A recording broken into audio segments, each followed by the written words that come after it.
It's Wednesday. You know what that means? AEW Dynamite will zoom in live across the world as we bring you our coverage from the fallout from the phenomenal preview this past Sunday was AEW Reveloution as we see what is developed after what has concluded and so much more tonight and what should be another crazy edition of AEW Dynamite. And welcome to our pre-show hype and brief pre-show discussion.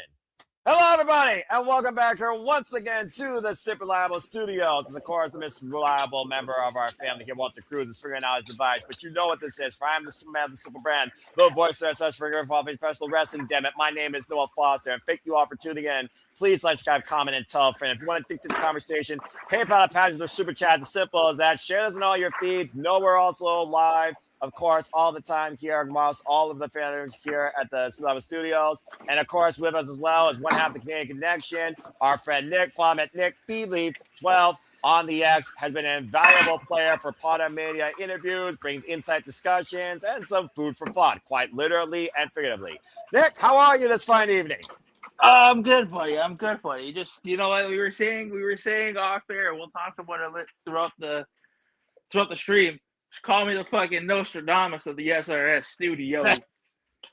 Hey, it might as well be Mr. Freaking Premonition, brought to fruition, if you will. And again, thank everybody that tuned in to our coverage this past Sunday for AEW Reveloution. Whether you're watching on MyEW, your local cable or pay-per-view satellite provider, or you're watching for HBO Max, we want to enjoy the conversation, reaction, and coverage. We know tonight we got a lot ahead already. It is no holds barred as Thomas Toy Storm goes 1-1 against Marina Shafir after Marina Shafir took a cheap shot and knocked the heck out of she was confronted by the baddest bitch on the planet, Rowdy Ronda Rousey. We also know we have a Coffin match thanks to Gabe Kidd being absolutely fuming from the outcome of that Tornado Trios match as Darbin goes one-on-one with Gabe Kidd in a Coffin match where tonight one of them might literally be pushing up daisies. And we also have the Bruv officially return to in-ring action as he takes on part and a half of the swirl in vanilla ice cream himself, Blake Christian. That and so much more to come tonight with the fallout from AEW Revolution here on AEW Dynamite from Fresno, California.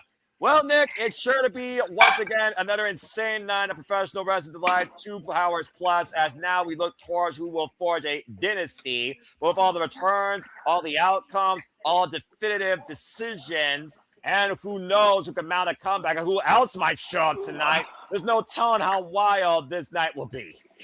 Yeah, I mean, we got a lot of returns over the weekend, but now we're on the road to Vancouver and on the road to Dynasty. So we got to, we got to make some ground tonight. Well, speaking of making ground, talk about making quick ground is, of course, coming back from double fusion neck surgery. Will Ospreay, the all-lead bruv, is back as he confronted Jon Moxley, who retained the Continental Championship against Konosuke Takeshita. And, of course, we know that Jon Moxley and Will Ospreay, it is currently 0-2 for the brothers. Jon Moxley has been beat him twice in the past, as Ospreay admitted last year at Double or Nothing. With Ospreay's sights set on revenge versus just the Continental Championship, this is a huge major first step coming forward for the bruv, who come back from double fusion neck surgery, folks, might I add, literally 8 months later. It's unheard. Like, he's not human. To come back from double fusion neck surgery, to be doing fucking hidden blades, moonsaults on Sunday is just, this guy's not human. Not human at all. Yeah, we've been talking about how many people, literally, their DNA might need to be checked for what the heck are they made of. And Will Ospreay is definitely part of that conversation. And, of course, last time we saw Will Ospreay, he was literally paradigm shift, not once, but twice, but 3 times inside that crazy steel cage match at Forbidden Door with that narration by Windsor, of course, Mrs. Bruv. Of course, future fiance and wife, and a mother, of course, to his son Harry. But It's one of those things that we weren't sure we were never going to see Will Ospreay again the same way. With so many people that you figured out now recognized by this business, either retired or no longer able to compete due to unfortunate circumstances, such as Big E and Bianca Belair. It's very refreshing to see Will Ospreay back here, but going immediately back into in-ring action after a confrontation, though, I don't know that's such a wise decision coming back so quick from double fusion neck surgery. Yeah, I mean, it's definitely a quick out. to come back from that to already being in a match. I mean, when Toni advertises stuff, he don't miss, right? It doesn't skip out. We're gonna go through the card, but hopefully they set the groundwork starting tonight, because that'll be a pivotal story going into Dynasty. Yes, and of course we know Dynasty right now at the forefront of that Forbidden Temple is literally a man that is buried, and you know it as he has officially removed one of his greatest obstacles, not his greatest obstacle here in AEW, as Hangman Page was hung after 100K KO, faced that Dynamite Diamond Ring, and MJF overcame Hangman Page in Texas Deathmatch, meaning now that Hangman Page can never, ever challenge, per his word, for the AEW Men's World Championship again. So we got this question at the press conference, and I do wonder if Hangman will even be conscious enough and willing enough tonight to give us an answer.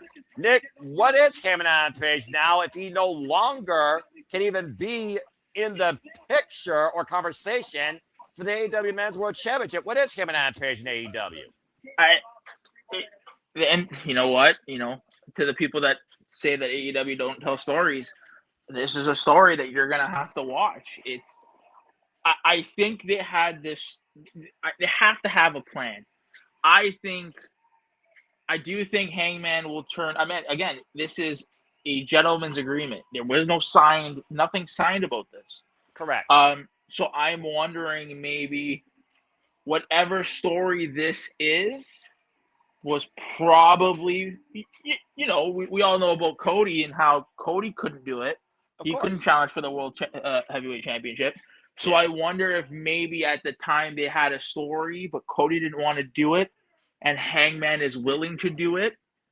So maybe I think that maybe they're taking that story and kind of giving it to Hangman. So it'll be interesting to see, week in and week out, what happens.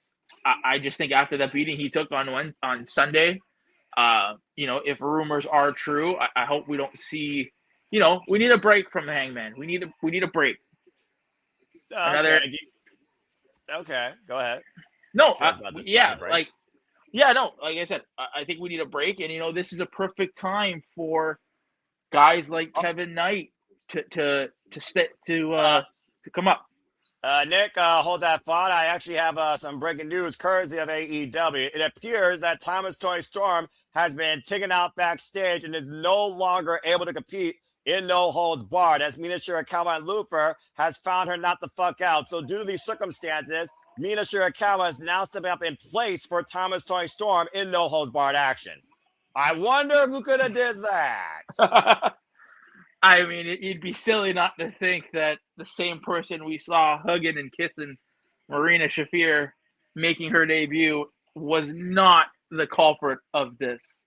Well, that being said, Nick, it's Wednesday, and you know what that means. We're representing live from Fresno, California, in the same Mart Center, capacity crowd on hand, as this is the fallout from AEW Reveloution, and this is AEW Dynamite. Hello, everybody. Shout out to Brian Danielson, Scarborough, and Tony Giovanni on commentary. Of course, it is Nick Ferrantes at Nick Elite 12, Noah Foster. We are the City Labo Studios bringing you our coverage tonight for AEW after the fallout that has changed the entire landscape, it seems, of All Elite Wrestling. It now moves forward to forge a dynasty as AEW continues where they left off. And of course, AEW Revolution, it was a one-of-a-kind stacked night, Nick. Again, you can attest from the returns and the comebacks to the upsets. It was crazy from the get-go.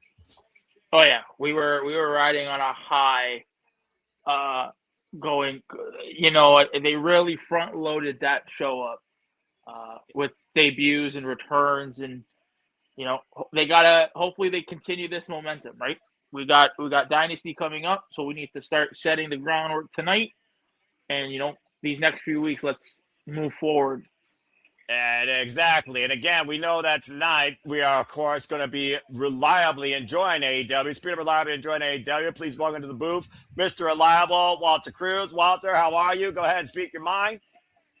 I'm doing well now. Can technology. It works. All right, make sure. Good to see Matt and Nathan, my friend Sandy, Darren G, and Charles Schultz also in the chat. And again, because of the implications of what we saw Sunday night, we thought it was fitting to cover the fallout. And boy, do we have some fallout. It's going to be Marina Shafir and no holds barred action. The All Elite Bruv has returned to AEW after double fusion neck surgery as Will Ospreay goes one-on-one with Blake Christian.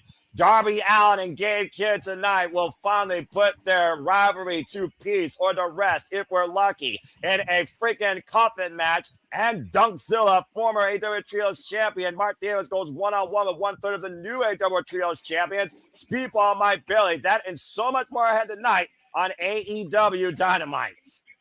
I wonder if we get MJF addressing the match, if we're going to see a number one contender, like who's to step up. If MJF is even going to show up after that crazy-ass fight. Yeah, is he even medically cleared to show up? Is he willing to show up to the hell he went through? Well, it looks like we got to see what's next for Hangman because he can never challenge for the title. So what's next for him? Does he go back to the Trios division? Well, as Nick was about to say, Nick, let me go ahead and hold you there because, gentlemen, let's all right that shit! Sling TV or Max? Sling TV, bruv. And speaking of bruv, the All Elite Bruv has returned home to AEW. And to Nick's point, looks like we're kicking off Will Ospreay versus Blake Christian. I knew they were going to start with that. They get the big pop right off the rip. Well, I mean, there wasn't a bigger pop last night, I feel like, than for Will Ospreay returning, as me and Nick were talking about, much more in advance from double fusion neck surgery. The last time we saw Will Ospreay in AEW was at Forbidden Door at that steel cage match where Jon Moxley literally put who many thought was going to be early retirement on the injured reserve shelf. Yeah, he got the John Cena miracle. He took a little bit longer, but the fact that he came back less than a full year. And about to say, and we saw, of course, Marina Shafir drop Toni Storm like a bad habit this past Sunday Reveloution, and somehow Toni Storm has been literally knocked out unconscious backstage. That means Shafir will now take on the problem in no hold barred action. Yeah, gee, I wonder if Rana did that. I think Nick was thinking the same thing as you, and I'm sure we'll all find out here soon enough. As, of course, we welcome Will Ospreay back into AEW, and there you, of course, see the official graphic if you are with me as well. Whether watching on TBS, HBO Max, your local provider, Mina Shirakawa will go one-on-one with Shafir once again. This will be their second ever singles encounter. Remember the last time, gentlemen, it ended in Mother's Milk. Bell rings are underway, though, for this exhibition, and Will Ospreay's return back to professional wrestling, damn it.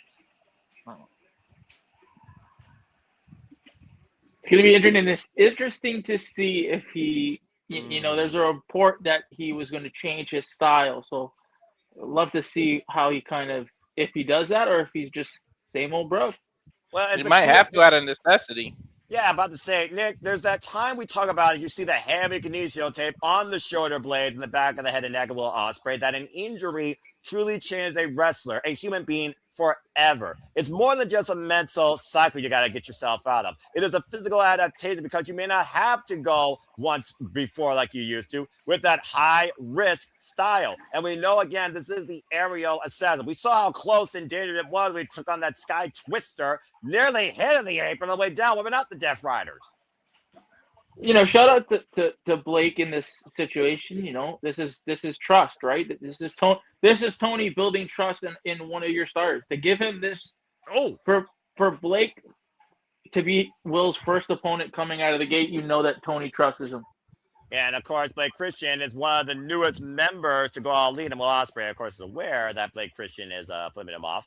Oh God! I just chopped the friggin' ice cold flavor off his body. Irish whip reversal, Will Ospreay off the ropes again and again. I do wonder if there's any ring rust on Will Ospreay, who has not been in action since July last year in ring action. Only one way to find out. And Ospreay over the top with a flip, lands on the apron, and drop first on the apron. Cazadora rolled through and double. Whoa!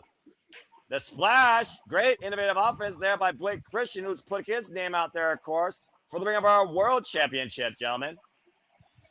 Yeah, I don't think he changed his style at all, by the way, Nick. And so far, it doesn't seem like it. I mean, the last time I saw Will Ospreay truly change his style was during New Japan Pro Wrestling, when he took a more heavy, aggressive, striking approach as the Commonwealth Kingpin. Ever since returning to form as the Aerial Assassin back at Wrestle Kingdom 17, it's been the Will Ospreay of old, if not a nude. And now we got a renewed Will Ospreay with a double fusion neck after he just big booted Blake Christian out of the ring. How many people hit the ropes as fast as Will Ospreay? You know what? I can say Blake does. Blake is one of those prototypes of Will. So you literally put Blake Christian up there as possibly somebody that could follow in Will Ospreay's steps to a degree in his career? Yeah, I think so. He's got all the tools. It's a bold take. I mean, it sounds like you're going all in. It's one man, Frostberry flop. And of course, folks, you can go all in this year when AEW goes all in London once again from the Computer Professional Wrestling Wembley Stadium. The pre-sale is now live. Get your tickets today. And of course, we'll be covering that here at the Super Reliable Studios. AEW's biggest show of the year, Wembley Stadium, AEW All In. Now Blake Christian working the head and neck of Will Ospreay against the barricade. And look at the double stop. The Bruh back in the injury. Thankfully, gets out of the way with the forearm. Spraying off the barricade. Pit Cheerio with the phenomenal forearm. Springboard. Again, so much more to come tonight. So much what is. AEW Women's World Championship. Fekla, of course, overcoming Chris Statler. 2 out of 3 falls. Springboard, phenomenal forearm. Condensed by Will Ospreay. Now on the cover. Hooks the far leg and gets a 2 count. So far, no signs of wear, tear, fatigue, or fear, guys, on Will Ospreay at all in this match. No. He's looking like. I mean, there's always that fear, right? Well, there's always that fear, right? That like I said, this is Toni trusting Blake to try to be as safe as you can, and go out there and work, right? We know Blake people Christian's coming off a long injury like that tend to question themselves, and the fact that he can come back like that and don't have doubt says a lot of character. Yeah, but again, it's the mental and the physical battle. Which one is Will Ospreay facing more right now is the real question. And really, we don't know that because we're not in the ring and we're not Will Ospreay. Blake Christian right now in control. And imagine what it would do with Blake Christian's career to beat Will Ospreay on his comeback match. We're talking about a former IWGP World Heavyweight Champion, United States Champion, Rev Pro Champion. You name it, Will Ospreay's done. He's already been AEW International Champion here in this company alone, not once but twice. His stock would rise. Woo. Tremendously. Also coming tonight, the Death Riders, Wheeler Yuta and John Moxley will be going up against the Bang Bang Gang in tag team action. Rock Hard, Juice Robinson, and A Stars. We will also hear from Swerve Strickland regarding his win against Brody King and the return of the cleaner, Kenny Omega. Walking up as a Gary Irish whip, handspring, corkscrew kick. How the hell does Ospreay do that? I don't know, pure athleticism. No signs of ring rust. Rolls in the cover, hook the near leg, gets a 2 count. Again, Ospreay is just fucking amazing. Ooh, definitely. I don't think he's lost a step at all. Now hoisting up Blake Christian. Oh, God. X-Plex release. Also the coming tonight, trios match. Kazuchika Okada and Roppongi Vice taking on the Young Bucks and the new AEW National Champion, Jungle Jack Perry. Step up double stomp by Blake Christian as Will Ospreay rolls to the outside. Now Blake Christian again up and over. Looking to continue the offense. Running off the apron and sliding in for the DDT tornado variation. Again, working over that head and neck. The focal point right now of Will Ospreay's comeback. Springboard. 450 connects. Cover. 2 count only. Anybody notice the ring mat? Yeah. Elite Wrestling Logan. Oh! Every move. Again with the cover, deep hook of the leg, and a 2 count. Every move to the neck and head area just makes me shiver. Yeah. No, the reason why I say that is because it seems like AEW has gone under another logo change. Because remember, it just said AEW, right, on the mat. Now they have the All Elite Wrestling on it, too. Well, it's almost like a clean, pristine, fresh start for AEW and what it truly stands for. Beyond the fact they say this is where the best wrestling, you could argue that till the cows come home. Looking for a slice spread out of the corner. Ospreay able to escape. Full Nelson applied. Went for the hook kick. Like Christian ducks underneath. Waistlock applied. Back elbow strike. Went for the heel kick. Bang! Step up knee strike by Blake Christian. Good grief. And up and over with the slice spread. It could be related to their count only. It could be related to their new streaming service. So they changed the logo of the. Well, I mean, again, if you want to learn what all that wrestling is about, you can subscribe to My AEW today and look at AEW and Ring of Honor content and literally look at All Elite Wrestling's beginning as a live stream every Dynamite in order. Now, Blake Christian looking to show Ospreay live what a hidden blade really looks like, mocking the bruv. Look at the sandbag. Oh, man, gets wiped out on the run-in. Good God. Jesus. Boom! Cover! 2! Will Ospreay fucking wins, and damn, it feels good to say that. It's the last time you got to say that. I can't tell you last time I got to say that. It's singles action nonetheless, and a fine return to form for the All Elite bruv. At the spinal fusion neck surgery, Will Ospreay returns to AEW in fine fashion to in-ring action, overcoming Blake Christian. Again, give still a little Blake, early to judge. Gotta give Blake credit. Made him look good. Yeah, no doubt about that. It looks like Ospreay's got a mic. Let's hear from the bruv. Yeah, we blame missed him too. I don't know a person who didn't. Right. Let's see what we got to see here. You know, the microphones even have the All Elite Wrestling logo in full with the branding. It's got to be the My AEW thing. Yeah. Well, again, Sky today.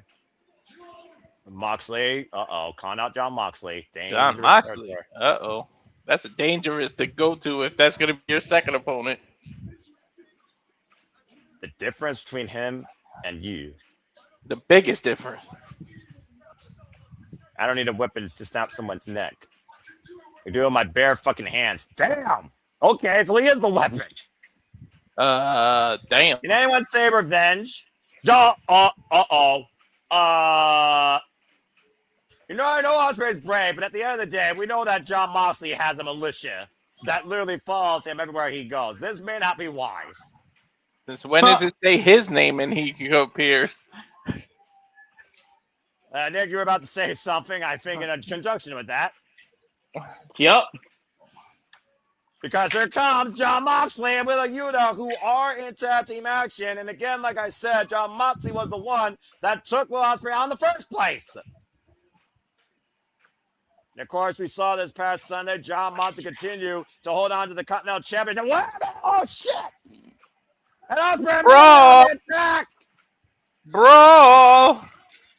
I mean, again, when you literally were put on the injury reserve, figuring that you couldn't do this again, why would you not go after that man with the fury of 10,000 gods? Damn! The one person that Will Ospreay has yet to beat, by the way, the one person he's been longing for revenge more than anyone else in this world, and now Will Ospreay is actually it again with the Continental Champion. Ospreay enraged here. Now, Moxley, I don't remember seeing a side of Ospreay like this. Oh my God! Oh man! The bastard pegged with a boot right to the face and the bridge of the nose. I mean, again, and right now, trapped in the brutalizer, and this is not great for Ospreay's neck and shoulders. This was the danger I was talking about before, folks.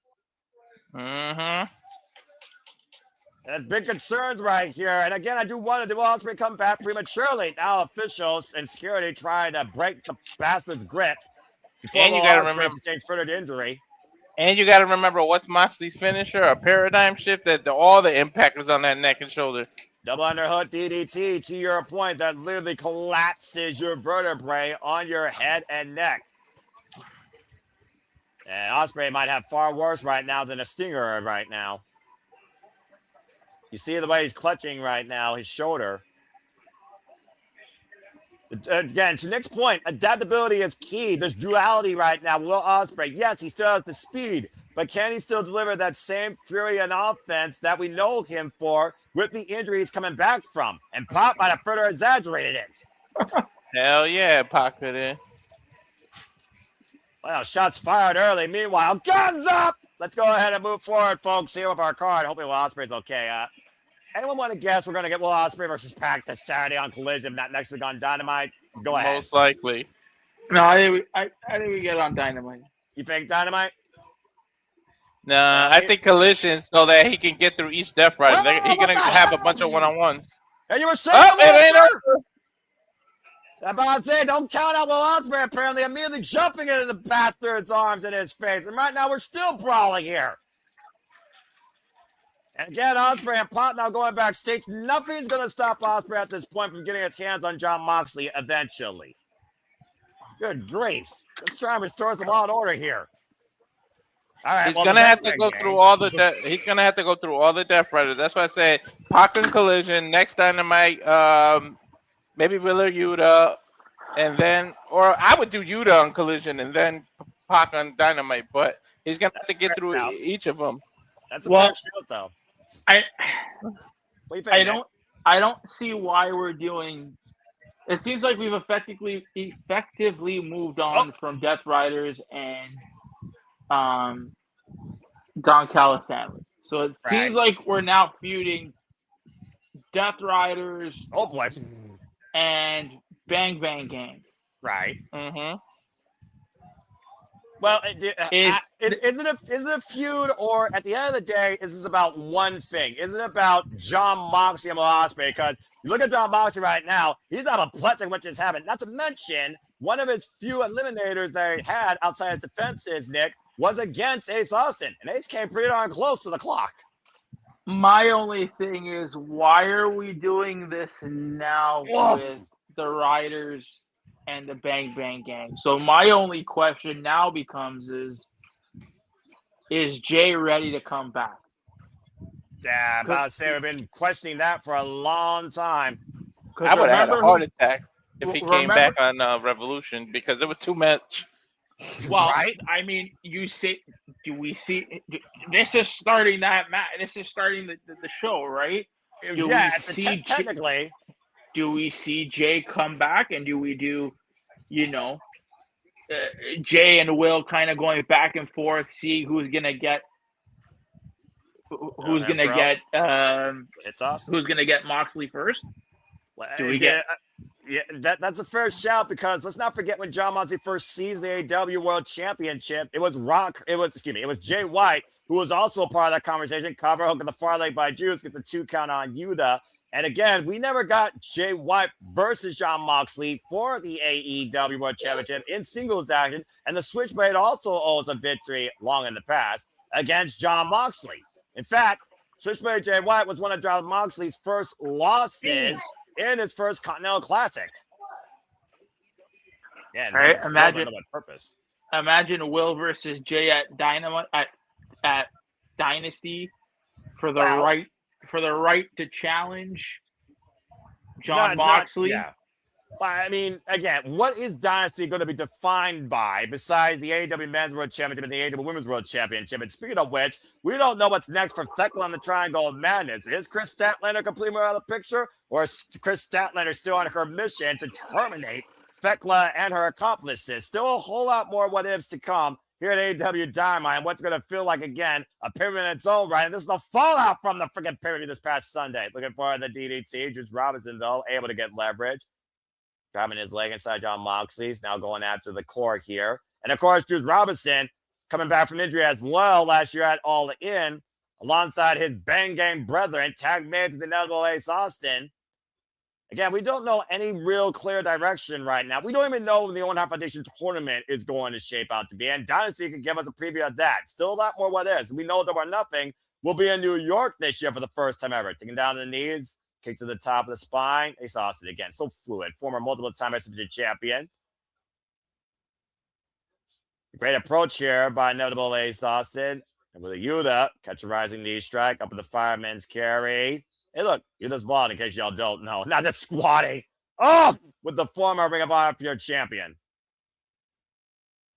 And John Moxley, like we talked about before, successful defense against the Alpha, Konosuke Takeshita at Reveloution with a frog red flop by Ace Austin, wiping the champion out. Incredible body control by Ace Austin. Oh man, and unit from behind drives to the steel ring steps. Never take your eyes off of Death Rider. Death Rider's Baymaker continues here as we go to Restaurant Quality Perazzle on Picture. Fuck television. And shout out to the virtuoso Beyond Perazzle, who will be defending the Ring of Honor Women's Pure Championship this coming Ring of Honor Thursday night against Billy Starks. We're going to take more than one arm this time. Again, stay tuned, folks. I'm still not used to the ball head, dude. Still not used to the ball head. Well, you better get used to it. Again, still to come tonight, folks. Dunk Silla Mart Davis goes one-on-one with 1/3 of the new AEW Trios champions, Speedball Mike Bailey. And again, Timeless Story Storm has been, ironically enough, taken out backstage. It will be Mina Shirakawa stepping up against the Primary Fair No Holds Barred. And Darby Allin and Gabe Kidd go one-on-one in a coffin match for the first time ever. This will be Darby Allin's 6th coffin match in his AEW career, and he's only lost one of them. It's gonna be nuts. And shout out to City by the Bay. Appreciate you always. Also giving some love to Walter. Again, subscribe today, folks. Rage of Wrestling, Walter Cruz. And again, follow our Canadian friend here, Nick at Nick Belief F12, Nick Belief 12, of course, on the X. A great, of course, partner here at the Simply Reliable Studios. And shout out to Polar Mania again in that end of San Antonio. Paul came on the X. Get your tickets today for that all-women's professional wrestling showcase to happen during WrestleMania week in Las Vegas. Also, the coming night trios action. Jungle Jack Prairie, the new AEW National Champion, alongside the Young Bucks, taking on Kazuchika Okada and Roppongi Vice. And right now, John Moxley, Lego, Paul Turner getting a 1 count here. I honestly wanted him to win that title on a one-on-one match. It's okay to win in a battle royal, but I think it would have meant more something, because Ricochet's always going to have that excuse that he was already at a disadvantage. Excuse or not, you lost the title, but I would have loved to seen that on even if it was just a Dynamite, not a pay-per-view, if he lost that title on a one-on-one match. I can understand what you mean from that point, but the way I see it is this. Jungle Jack Perry has been on the hunt for this road to his own redemption. And it happened, ironically enough, in a building that he grew up watching wrestling with his father, of course, now passed away, late great Luke Perry, of course. And in front of his family, it was a fitting story to this saga that's been going on with Ricochet, honestly, since he won the damn title last year, ironically enough, in a casino gauntlet. So to lose it in a multi-person match versus where he won it in one under a different name, I think it's very poetic that the person that took it was Jungle Jack Perry. Yeah. It was his hometown. It was, but it was his hometown. But I mean, you've been teasing that one-on-one match for weeks. Oh man! To do it in a battle royal. Go ahead. I think it was just, you did it to get everybody on the show, and sometimes that's not a good thing. Well, it's always that mixed bag when you put everybody in something and a few people in something. But context is key, and if nothing else, we're going to see Jungle Jack Perry and his Jurassic Express now literally give us a tour, who knows where, with the AEW National Championship. And it all starts tonight on Dynamite. Keep in mind, that National Championship is defended everywhere in any company that works alongside All Elite Wrestling. We saw how many times Ricochet defended it in and out of AEW. And right now, he's also in a world of trouble with the arm hammerlock between John Moxley and this sleeper hold of sorts, this submission being applied. Crossface. Go ahead, Nick. They're doing him favors. I'm about to say, don't choke on your food, bro. But Ace Austin almost choked out there, but was able to get to the ropes to force the break. I do hope we get a rematch. I do hope Ricochet comes out and says, you didn't pin me. Because I think that's a good rivalry to have. That's fair. Yeah. I'm sure, again, I hope Toni has plans, and I hope just have fun with this. I think, to your point, Nick, I think Sunday proved to us there are contingencies for many, many, many, many different directions of talents here in the AEW roster, way beyond that Battle Royale. Blackjack Battle Royale, excuse me. It's still gonna be fun because we might even see Jack Perry in New Japan, CMML. Like he's that title is meant to be defended in different companies, so it's gonna be fun. He has the lucha style to do it in Mexico. He can wrestle in Japan, so it will be fun. And the juice has been let loose. And to your point, Walter, not to mention Maple Leaf Pro could be part of that conversation. We'll be covering Global Wars. Bring up on Maple Leaf Pro later on this month, where we have Marinello and Ian Riccaboni on commentary alongside Don Callis. What a freaking panel. I can't wait to hear Marlo call wrestling again. You and me, but I watch Maple Leaf Pro Wrestling. He still has that same energy, as that bipolar rock and roller. Literally keeps on drumming and going. And he and Don Callis have a quite unique synergy, both Canadian as well. So, of course, that works there. Again, folks, you can watch Maple Leaf Pro Wrestling, of course, on Triller TV. That promotion is owned by former TNA president Scott Moore. Currently, the champion, of course, for the women is Joshelle Shaw, the quintessential diva. Dale Garcia, what the hell is he doing here? He's not involved in this match. Oh, wait a minute. Juice was on a roll. Oh, well, I guess the Bang Bang game able to neutralize the numbers for the time being. Big left hand by Juice. That is his father's son. I don't like Juice and Trunks. Okay, that's a random thought. A young boy probably. Oh, man. Big left hand again. Clock Yuta. And Juice hoisting up Yuta. Power bomb. High stack. Cover. 2. Kick out. I'm just jealous that Juice gets these Tony's husband. Yeah, by the way, can you still believe that, yes, folks, that is correct. Rock Hard, Juice Robinson, and Time of the Tony Storm are a couple. You would not think so from the paradigms with those two. And Ace Austin now to the top rope. Oh, caught the knee of Yuta. I think the back of his neck hit the knee pads. Tag. And John Moxley now legal. And that is horrible right there. Talking about again, Ospreay. And the wrist, of course, your head and neck against John Moxley. Nice evasive maneuver there by Ace Austin, escaping the rear naked choke. John Moxley torso first. And now the corner goes Ace with the rolling kick. Zaguri once again rocks John Moxley. And right now, Ace might be looking to show the hands in the sleeve. Looking for the ball. Oh, man, that's Psycho knee. Wow, interception by Wheeler Yuta. Yuta taken to the outside, but rebound. And Cody Crusher goes Juice. Juice Robinson right now neutralized, and with a Yuta wiping him out on the outside. Tope Suicida nearly had a horrible decision there. And John Moxley right now hooking up Ace Austin. Paradigm shift! Step Rider!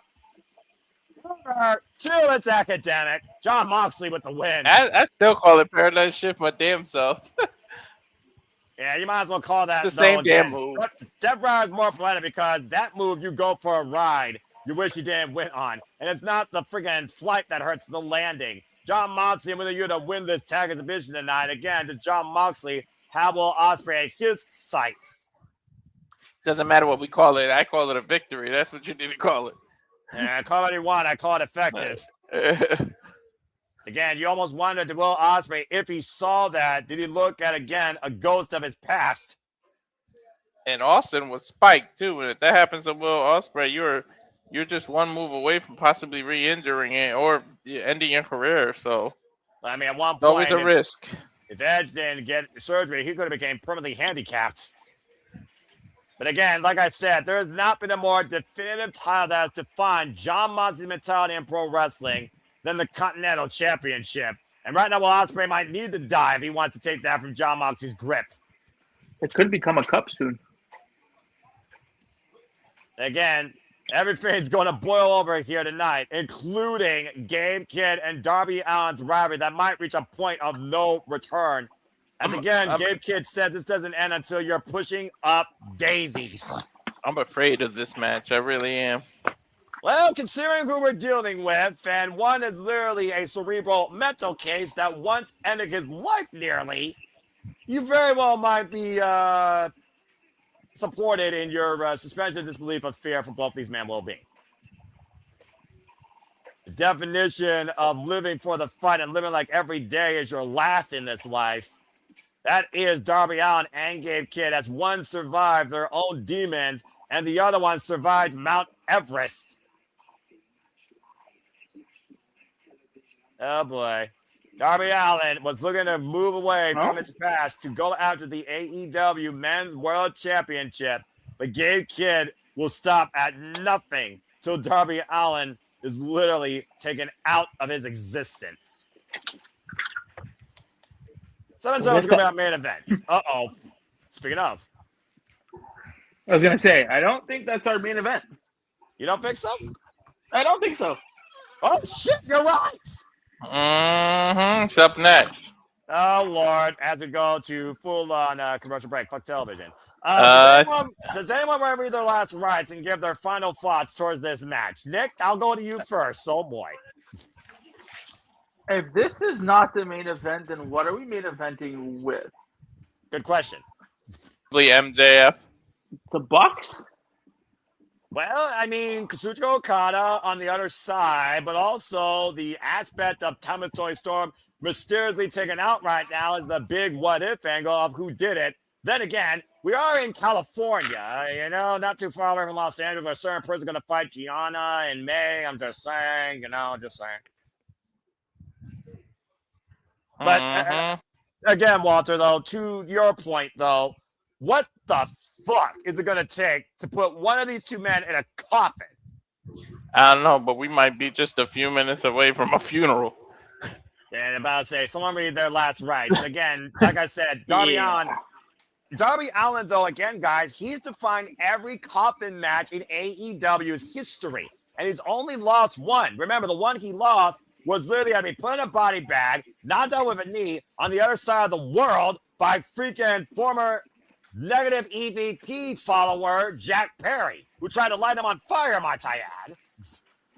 Yeah. Dude, what hasn't Darby been through? I just saw that. I just am watching the timeless Toni Storm beatdown. Yeah, Wow, about to say. Like bleeding. Yeah, she was literally knocked the fuck out, dude. You want to take a guess who did it? Yeah, I think we got. There's only one person I think would be. That's why that's probably the main event, because then Ronda Rousey's gonna pop up. We already saw, we know what they're going with Mox and Ospreay. I wonder what else they are going to.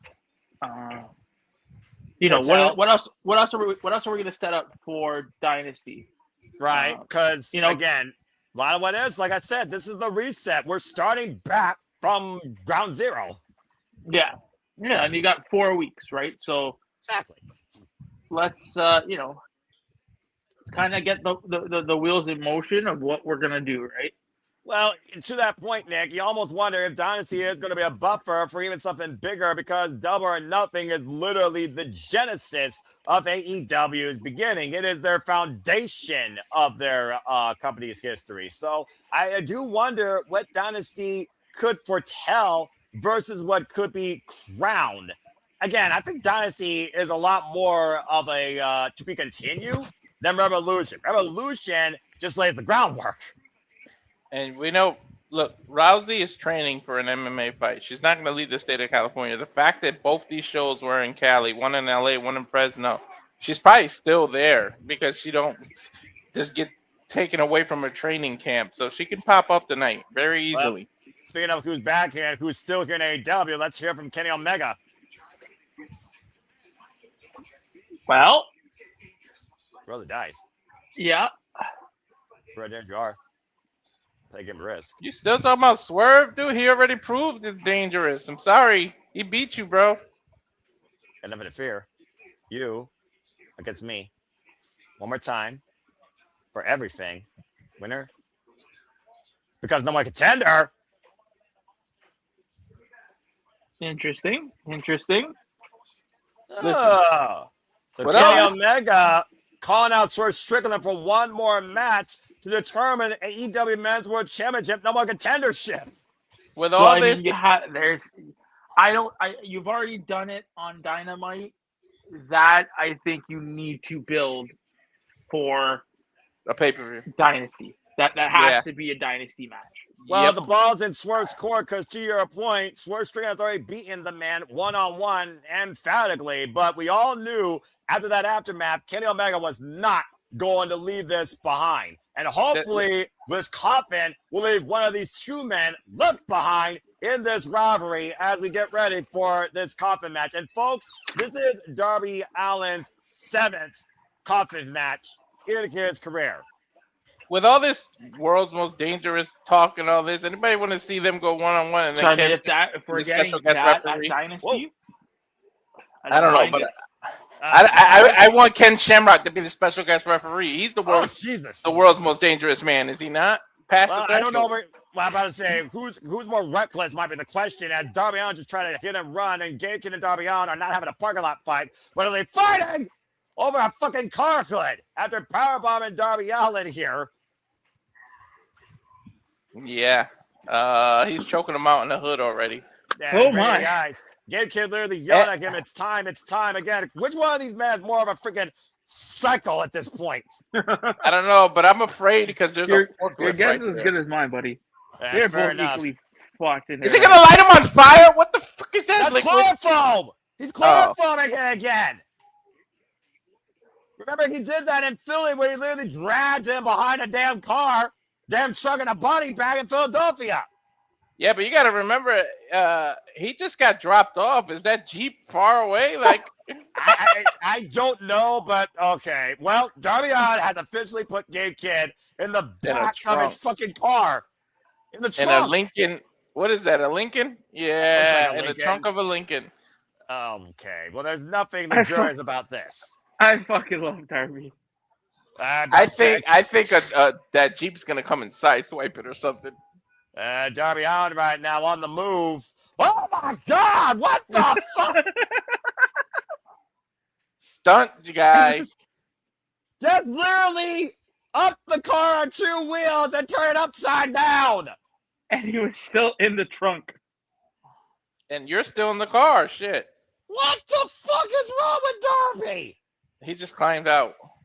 Again, the man's going to live every day like it's his last, because that's what AEW has given him, freedom. Surviving his father nearly killing him when he was 6 years old. There's nothing that this man won't put his body through. You did yourself a disservice, though. You got to put this man in a coffin, not the back of a trunk. Well, if nothing else, Gabe Kidd might be out cold, because you got to imagine he was bouncing around in that trunk on impact. As I was saying earlier, folks, the trunk just, there's a, I don't even know what to say. He popped the trunk and this dude is just out. Yeah, the first Coffin match Darby Allin had was in 2012 against All Evil and Page, followed against Andrade, Brody King, a tag team Coffin match, and All in London 2023. The last Coffin match that Darby Allin was involved in, he's actually freaking 4-2. He lost against John Moxley at All Out 2025 last year. I was there. From a trunk to a chest. Oh, I remember that Coffin. Hey, honey, you remember the Coffin match? Are we going to have a Coffin match at this point? Like, seriously. No, we went from a trunk to a chest. I hope that was near the arena because you damaged your vehicle. This is a long walk, if anything. Well, hey, they're employed by State Farm, right? Well, now we don't know where Darby Allin and Gabe Kidd are. So, again, I don't know. I don't think anyone in their right mind. You're afraid of this for a reason. And they're trying to wait a minute. Are they here? No one would ever insure. Yeah, they are. They're in the building. So that was near the building, to your point, Walter. As Darby Allin is literally stage crate rolling an unconscious Gabe Kidd to the ramp. Well, to be fair, they probably pre-taped that other part, and then now they're doing this. The Coffin match has officially begun. The bell has rung. For those that don't know, a Coffin match ends when you put your opponent inside the coffin and close the damn lid. This might be the shortest Coffin match in history because Gabe Kidd is out. Yeah, literally, Gabe Kidd. I mean, again, he literally was part of a blind car wreck. Now, Darby Allin with a skateboard. I don't know if Nick's phone's exploding. Nick, you all right, bro? What happened? Walter, speak. Yeah. Okay, I can hear you. Okay, before I couldn't hear you, that's why. Oh, okay, weird. The technology, guys. We're live, pal. Anyway. Wait. Is that a straight jacket he just pulled out of there? Yeah. Straight jacket, skateboard, and we got a steel chair. This is not going to end well He's for you. He's already out. What much more do you need to do? He don't give a fuck. He wants a definitive end, and it takes more than that. Remember, Gabe Kidd was once in a psychiatric ward, believe it or not, folks. I mean, I can't see Clark and what's his face not come out. Yeah. Yeah, that's a good point, because we know that Gabe Kidd, he's got dogs. Oh, Who knows if the jeez. dogs? Who knows if the dogs are in the? Who knows if the Well, dogs? you gotta assume that it was Finley and them that dropped them off in the Jeep. You bring up a point. Well, right now, Gabe Kidd is trapped inside a straitjacket. Only Darby Allin would know how to literally tie up one of those. Darby has diagnosed him as psychotic, and he needs to be in a padded room. I would laugh if somebody opens up that case and fucking David Finley's in there. Yeah, somebody's in there. Oh, and a low blow as his legs was free. And driving Darby head first the steel ring steps. Oh, he hit him right in the little Darby's. Ugh. But it's saying it looks like a Gabe Kidd's head split open. Just over the right eye. And Wait, he could take that back off because you're in a straitjacket. You're supposed to wrap your arms around so they can't move their arms. That's a Darby good point. screwed up.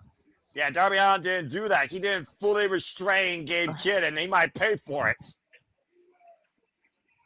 Gabe Kidd was fucking mental. I'm telling you, I need to see Darby in a padded room match. Just make it up. Just do it. Walter, I fear that Gabe Kidd and Darby Allin, and Darby's been busted wide open, folks. I repeat, Darby Allin's been busted wide open. I fear that Gabe Kidd and Darby Allin would find a way to destroy each other in a padded room. Just do a cinematic. I'm going to put it on X. Somebody put it. You need to do a cinematic straight padded room match or a straight jacket match or something.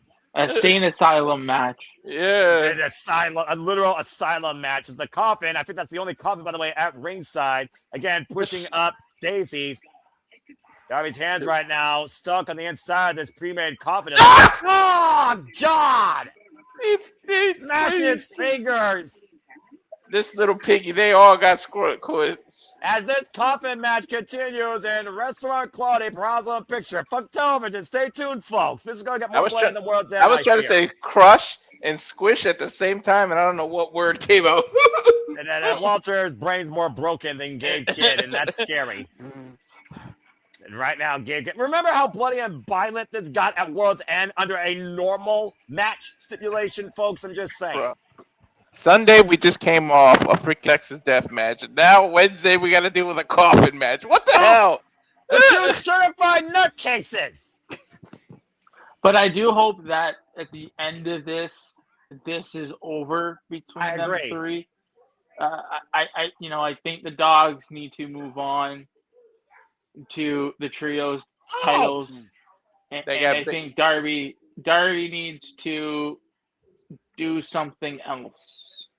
Well, remember, Nick, what Darby wanted to do. Gabe Kidd's the one that started this. Darby felt like I beat every Death Rider. I can finally move on. He wants to go after the AEW World Championship. And let's not forget the last time that MJF and Darby Allin faced each other one-on-one. It was a headlock takeover at Full Gear that defined, might I add, their only ever singles match. Darby was supposed to get a title match, but Moxley stole that opportunity away from him. Well, that was last year or 2 years ago. Yeah, 2 years ago. AEW All Out, like I said, you were there live, Nick. That was Darby Allin's last casket match, and he lost against John Moxley, faced the return of the Death Rider prop, but as we saw, he did not quit. Through glass and freaking drowning, Darby Allin survived and forced John Moxley to say, I quit. And John Moxley's never the same again. And Darby Allin was free. Yes, that was a great Coffin match.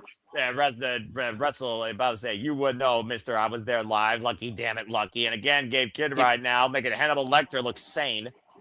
He brought Darby bad luck. The only time he lost was in front of That is probably accurate. Think about the most deranged horror figures you ever heard of in cinema, and Gabe Kidd might be more certifiably insane than all of them that were acting it. Mm-hmm. Now, Gabe Kidd and Darby Allin up in the corner here. This dog's the definition of rabid. Gabe Kidd right now as we are back for AEW Dynamite, folks. Again, this is a Coffin match here between Darby Allin and Gabe Kidd. This is Darby Allin's seventh, Coffin match in his career. He is currently 4-2. That's He's a fighting bite him. on Gabe Kidd's head. Well, you shouldn't be surprised by that. Dude, he bit like a chunk out of him. You saw what he spit out? What the f? Yeah, about to say, this is Darby Allin we're talking about, and oh my gosh. Avalanche come! Dude, he just did a cold red from the... Yo, Gabe is so out of it, he can't even lay down. Look, he literally knocked him out standing up. No or kidding. sitting up. What Take a look at the replay. This crowd is mess. You hear this crowd is God. chanting, "We want tables." I mean, you know, we are masochistic. The only we thing are we're missing. sickles. We had enough wood with the freaking coffin. To be fair, that's the only coffin right now I see at ringside, and somehow has not been destroyed. What happens if that coffin can't be closed properly? And it looks like now Darby Allin has braced Gabe Kidd's arms. And Gabe Kidd, again, still trying to fight back and release They go them. for a scorpion death drop? I think that's exactly it. Scorpion death drop from Darby Allin, passed down from the icon himself to Darby Allin. Oh my God, he's still not trying to drag him to the coffin. What are you doing now? Let me remind you that both these men are recovering from what Darby Allin did prior to this match in a freaking car stunt. Is he doing a coffin drop off the rope or something? What is he doing? Well, he's doing nothing now after the referee was pushing the ropes and Darby Allin's base removed from underneath him. Second nut shot of the day. Now, Gabe Kidd somehow has Darby Allin up on the shoulders. Oh, running power slam. He did a running power slam with all With shoulders. no There hands. was no Yeah. arms. Yeah, again, tell me what Gabe Kidd's not capable of. I'll wait. Jumping against Aguri right now. Somehow AEW. Gabe Kidd just keeps finding he lives for the fight. We know that's Walter. We covered him and freaking Kenny Omega at Wrestle Dynasty last year. Dude, I swear I was watching AEW, not GCW, man. Between Sunday and this, sheesh. I'm about to say. Again, right now, Darby Allin needs to find a way to quickly turn this around. Good to see Papa Gino again. What's good, brother? Again, folks, subscribe to the Papa Gino and go check out our predictions post-mortem that we literally did prior to this stream. And now Gabe Kidd, Darby Allin. This wood's going to be red in a minute. And I'm about to say, right now, I don't know if that wood's been fine sand or splintered removed. And again, by the nose now of Gabe Kidd. The Savage will not die. Neither of these men will. Freaking Nick went all out last year, and these two fucking psychos going all out tonight in this coffin match. Jesus, he anywhere you can bite, he bit already. The head, the nose. Again, this match does not end until one man is inside with the lid slammed shut on their entire body. Oh, God, he's got his skateboard. Gabe came out and said, oh, and it's in the midsection. Oh, God, and well ain't over the back. And Gabe Kidd is at a disadvantage. He has no arms. He can't put his hands up, nothing. Yeah, there's no protection. No. Coffin But drop. this is what I'm saying. I wonder. Oh, You Go ahead, Nick. have to think that Connors and Finley are there. No. yeah. Like, they literally dropped him off. Well, do they sense urgency here at this point, or do they sense weakness? What are the dogs about? Again, what's their MO? Bring gold or bring bodies? Yeah, but Gabe could have told them, stay away. Let me handle this. Yeah, that's very true. Gabe is a very prideful man, as we know. Single leg kick creates separation between Darby Allin and Gabe Kidd.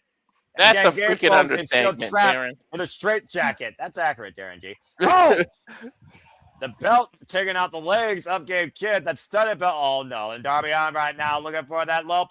Bullet jump into Cena. And that's it. That's it. Oh, shit. He toped him right into the coffin. Wow. Okay. Definitive finish right there. At least there's a breathing hole. That battering ram, Darby Allin literally rammed Gabe Kidd into that coffin and closed it shut on impact. I'm scared Take a this look at ain't the replay. over. I'm scared this ain't over, Noah, because the coffin is completely wood. I feel like he's going to set it on fire. Look, let's not give ideas. We're in California. They have fire restrictions, and Gabe Kidd was the one to ask for this. I must remind you all of that. You know, Darby Allin, though, has to have some sense of relief in his crazy muddled mind. These two little monsters here. Where do you go Tearing from each other here? apart. Well, You let's can't find go- out, Nick. Darby's got a can't- mic. Why? Why are they giving this man a mic? Okay. Maybe Okay. we're finally free. That's Okay. what Darby's got to say. Dude, he can barely move his hand. So that's where we're going. Okay.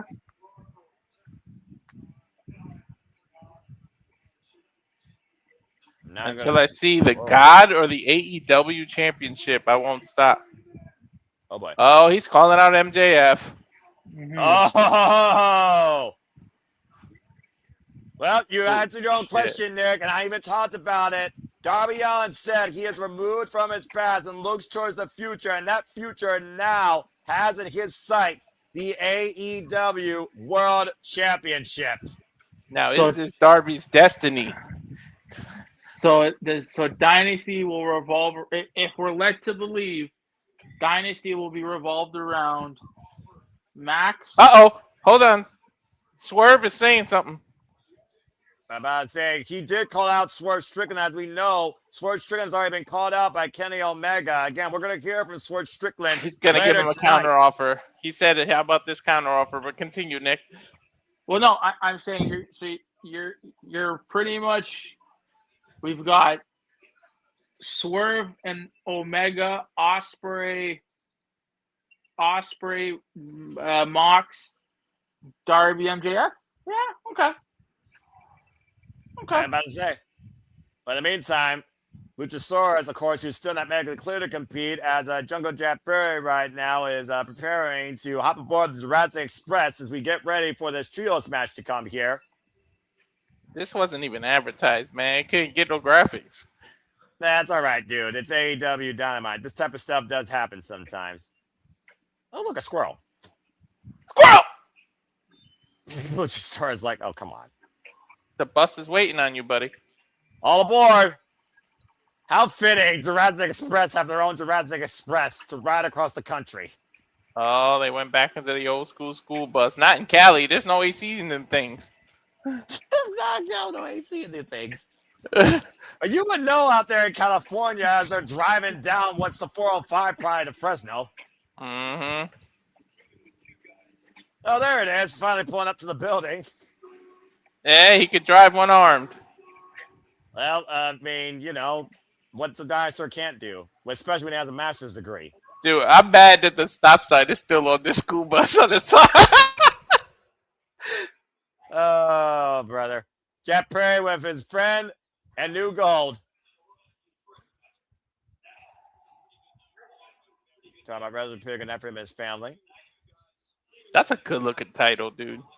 That's an homage to the NWA World Championship. Speaking of two guys, there's the Young Bucks showing the scars of battle from this past Sunday.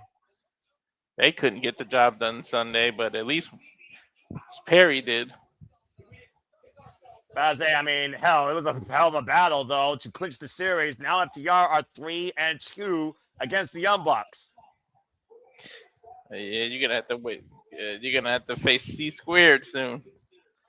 Well, in the meantime, Jungle Jet Prairie and the Young Bucks prepare for trios action against Kazuchika Okada and Punky Vice. But coming up next, Spear My Bay versus Dunk Mart Davis after this commercial break. Fuck television.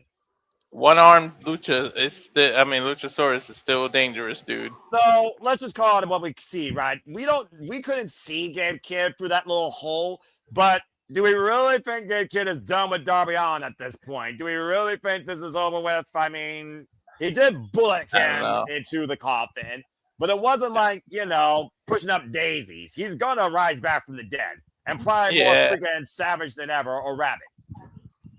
I didn't know California gives driver licenses to dinosaurs, though. I guess anyone could drive in this bizarre country, especially in California. I feel like they. Go ahead, Nick. I feel like they need to. It's over. Let go their separate ways. Let Darby go after MJF. And let the dogs go after the trio titles. Yeah, I think we're done with it. Let it rest. In peace. In peace. Ah! He got me, I will tell you. I'll beat you to it. But Nick, you heard what Darby Allin said. Clearly, he wants to go after the AEW World Championship. We talked about his long-term history with MJF that went hugely in hiatus. And he also called out Swerve Strickland. And we know that Swerve and Darby, those two are the definition of dangerous in AEW. And Swerve obviously wants to go after the title as well. And Kenny Omega with a counteroffer here. This could result in a triple threat. Yep. I mean, Darby is still old from 2 years ago. He's old, this man. Moxley stole this from him. That's fair, to be fair. You're saying like he stole like a whole year of Darby Allin's life, it sounded like. Yeah, man. Yeah, it was supposed to be Darby that get that title shot, and then freaking Moxley comes along. Yeah, And freaking driving him down a flight of stairs. Well, it seems like Jon Moxley and Darby Allin are both finally going their separate ways. Jon Moxley has to worry about Will Ospreay, and Darby Allin right now wants to make sure that MJF is his top priority, but so does Swerve Strickland and Kenny Omega. Speaking of, what do we all feel about Kenny Omega's counteroffer here to run it back one more time? Nick, you were very defiant in saying that should be built up a little more. So now you got Kenny Omega, Swerve Strickland, and Darby Allin at the forefront of the AEW World Championship conversation. How do you think they should handle that? You gotta do Kenny and Swerve at Dynasty. That's Swerve's pay-per-view. I mean, to have that anywhere else but there, I think it's needed, right? Because again, usually when you build up your cards, you're really building it up around really 3 or 4 matches, and everything else is kind of centered around it. So right now, if we look at it, we have MJF and Darby, Will and Mox, and then Kenny Swerve as your kind of like 3 big matches. We're good. Give it to me. Well, let's go ahead and hear from the most dangerous man in AEW as Prince Nana is about to introduce Swerve Strickland. So maybe Swerve will give Kenny Omega an answer to his offer. And might also have something to say regarding counter. Swerve said he was going to give a counter offer. Man, this most dangerous stuff they've been talking. Like, I noticed Prince Nana hasn't even been doing the dance since they started this shit. It's all serious games here, man. We ain't playing around anymore. Swerve is here for one reason only, and that is to get back the AEW World Championship. Fortunately, I don't think somebody who's been champ before is going to dethrone MJF. It's time to get some new blood in there. It might be Darby.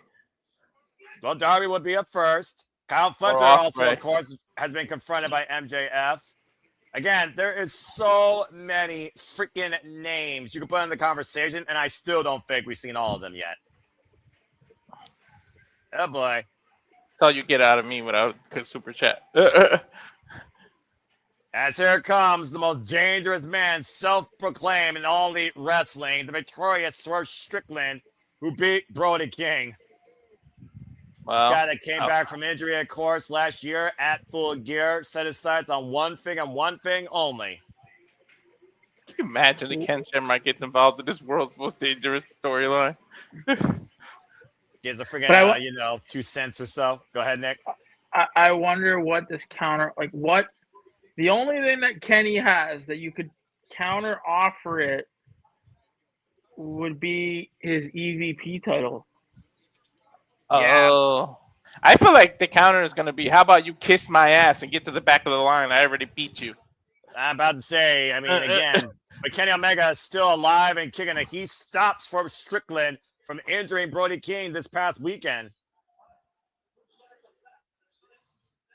Again, though, we saw what Swerve was willing to do, though, to beat Kenny Omega and what Swerve needed to do to beat Brody King. So who knows what this man's willing to do to get to the AEW World Championship and remove any opposition from the equation, including Kenny Omega. Spotlight on Swerve Strickland here tonight. I'm going to get quiet. Let Noah do the translation.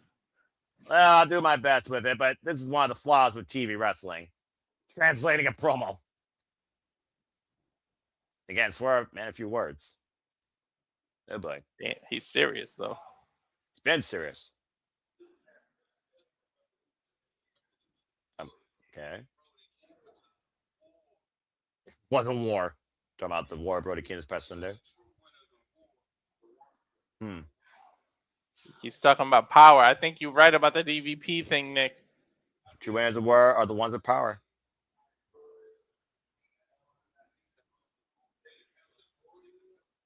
Candy for you. Of course, he enjoyed being Brody King from his home state. Like I said, City Brothers Wrestling Academy.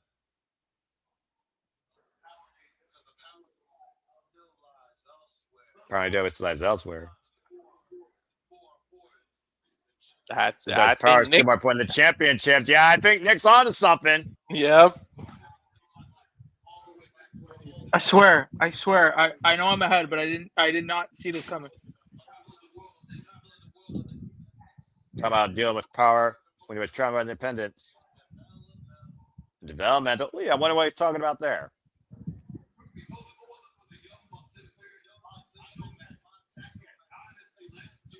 And to your point, Walter, last year at Dynasty, the Young Bucks interfered in Swerve Strickland's match, where he very well could have become a double world champion again.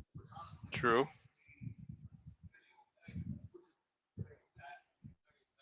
Getting Mega very fascinating. I mean, that's me. I didn't know if I could send her. Huh.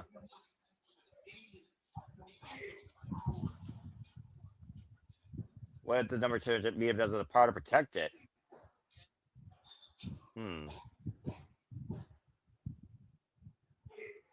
Kenny Omega's name coming out of Swerve's mouth. What are you thinking, Swerve? Yeah, I think Nick's on to something. He's thinking of 3 letters. EVP. You don't have the leverage in this. Call me the Nostradamus, I swear. Makes no sense. Second to get nothing for it. There's one thing you have to do with me. And that is your power. Uh-oh.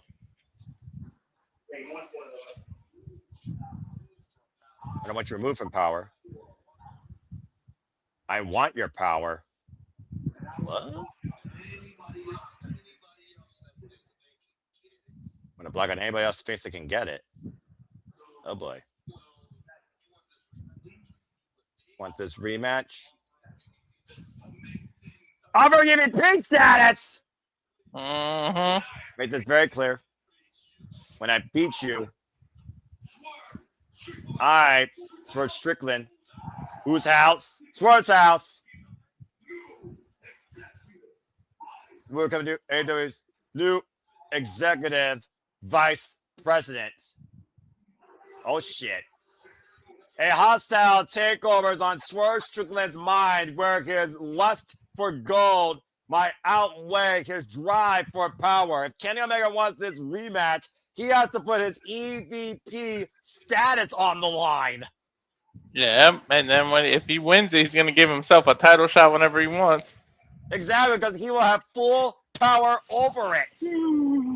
Wait, that means they're gonna take it from Young Bucks too?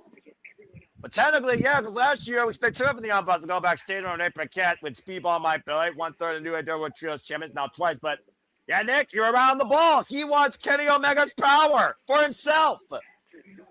I mean, you don't give that rematch if there's nothing on the line, and the only thing that Kenny has is that EVP status. No one man should have all that power. So that's a Swerve Strickland who wants all that power. I mean, there you go. So I mean, if you're building Dynasty around, that's big. Talking about Kenny Omega, who became all elite to work at this point.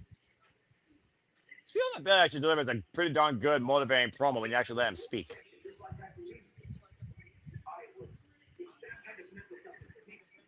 That mental toughness. Mental toughness, and I know a thing or two about that. A lot of momentum, though, on the side of Speedball Mike Billy after they beat the Don Callis family. Speaking of, we get ready for singles action here with a guy that has really been impressive since returning from the injury.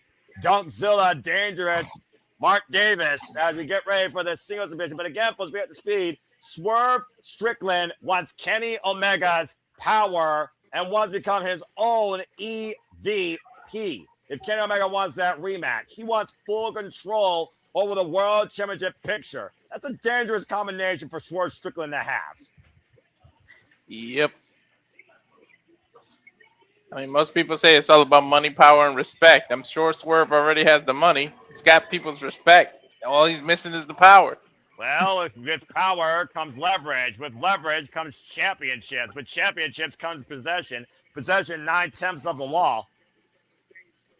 We'll find out if Kenny Omega accepts that counteroffer, and when that match will happen soon enough as we get ready to fight with Speedball Mike Bailey versus Mart Davis. This should be interesting.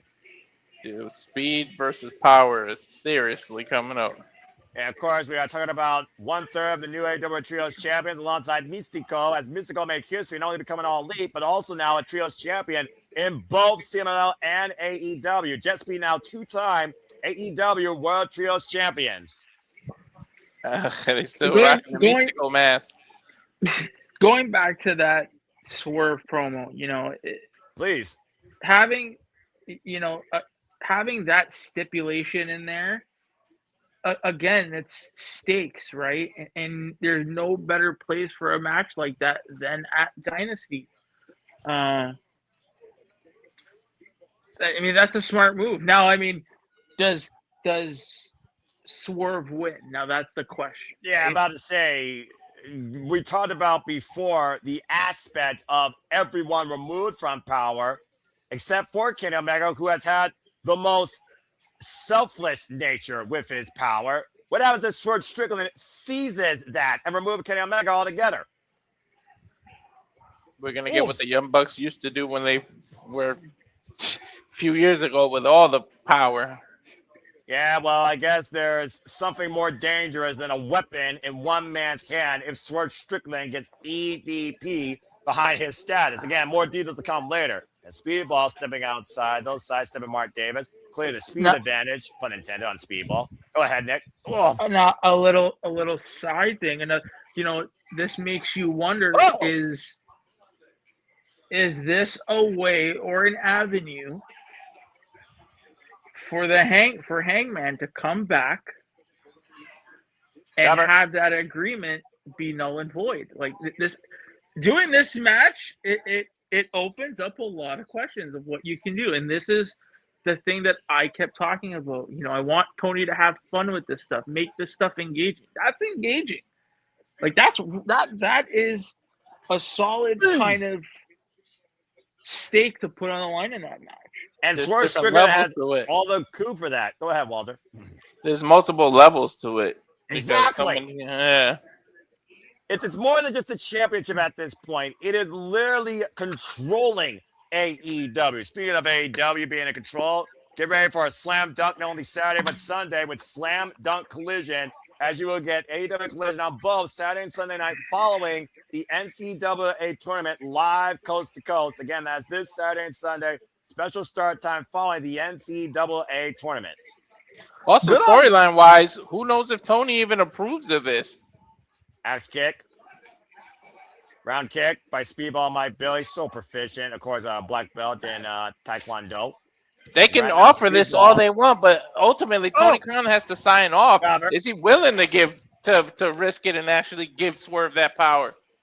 And to that point, how far do you take it? How far does Swerve get drunk on power? And do we finally get the storyline to where Tony gets ousted from power? I don't know. Remember a couple of years ago, what did the Young Bucks do to Tony? Change the world. They literally wiped him out on stage at Daly's place. Mm-hmm. Now Speedball on the corner. Triangle moonsault wiping out Mark Davis. The Rose will on his feet. This is layered, man. It can be. It definitely can be. I just hope, again, we know that we get great wrestling from AEW. We know that. Exactly. It's time, and people will probably criticize what I'm going to say, but we don't want to make this WWE light, but give us some captivating stories to where we're invested. That is a program that we can get invested in. Is what will how far does Swerve go with that? Does he get drunk off power? Right? Does he get drunk off power and maybe go for the snake's head? You know what I mean? Yeah, who snakes knows? in Maybe, his maybe in the storyline. future, he can give himself a title shot, but then Tony steps in and says, "If you win the title, you become the new champion. But if you lose this match, you got to give up the power." Like it can keep going. To be fair, MJF could also leverage that, and MJF is all about negotiations. And again, as I said, MJF, keyword MJF, has not faced Swerve Strickland yet one-on-one in AEW. Their only in-ring encounter was later the Fatal 4-Way at World's End when MJF got his world back, pinning Samoa Joe, the very man that took the world from him. And might I add, Samoa Joe is still out injured. And while you all keep going all in on this narrative of a power struggle and a lust for gold, again, AEW All In will be in London, August 3rd, 2026 at Wembley Stadium. Get your tickets today, folks. That Speedball was just powerbombed back first on the freaking apron by Dunkzilla Mart Davis. This match continues in restaurant quality, Perazzle on picture, fuck television. But I do love this aspect of a power struggle with the competitor versus being guided by the authority figure. And Kenny Omega was the one that asked for this. Swerve Strickland came with the counteroffer. Now it's a matter of deal or no deal in a bigger, more expensive choice made than any episode of Deal or No Deal history. Mm-hmm. You know, and that decision you can build over weeks of television, right? But we'll see if Kenny Omega responds tonight or next week. Again, still to come tonight. We know we got trios out, and you did see the Young Bucks earlier. Young Bucks, Jungle Draft Prayer, the new AEW National Champion, go up against Roppongi Vice, and of course the AEW National Champion, Kazuchika Okada. Of course, Okada still a champion in the Don Callis family, while Konosuke is not. Kyle Fletcher, of course, still TNT champion. Not to mention, Toni Storm has been taken out, which means Marina Shafir now has no holds barred action against Mina Shirakawa. That's still to come tonight and more on Dynamite. We are back here at our program. And I think we're not even, well, I guess what I just realized, we are in the second hour. Damn, how time flies. Yeah, look at the replay here, guys. Watch the Speedball lands. Time flies when you put on quality television. You don't think about how long the show is. I mean, to be fair, that applies to pay-per-views as well. And I think Speedball wished that this match had a little bit more speed to it after his back got concaved on the apron. Again, Dunkzilla, Mart Davis. Can we talk about how much of a destructive asset he's been for the Don Callis fans since coming back from injury? He is ridiculous. Mm-hmm. Dangerous on his tights and quite verbatim. And right now, He would have been very dangerous to the tag division if his partner didn't get hurt. If Jake Doyle didn't separate his shoulder, I think that was what it was. Separate his shoulder. That's exactly right. To Jake Doyle again, get well soon. Jake Doyle, Penelope Ford, Samoa Joe, and Bobby Lashley. I wish them all the best to get well soon, as well as Buddy Matthews. Again, Speedball trying to break the grip, of Mart Davis. One hand freed from the turnbuckle and now hoisting up Dunkzilla.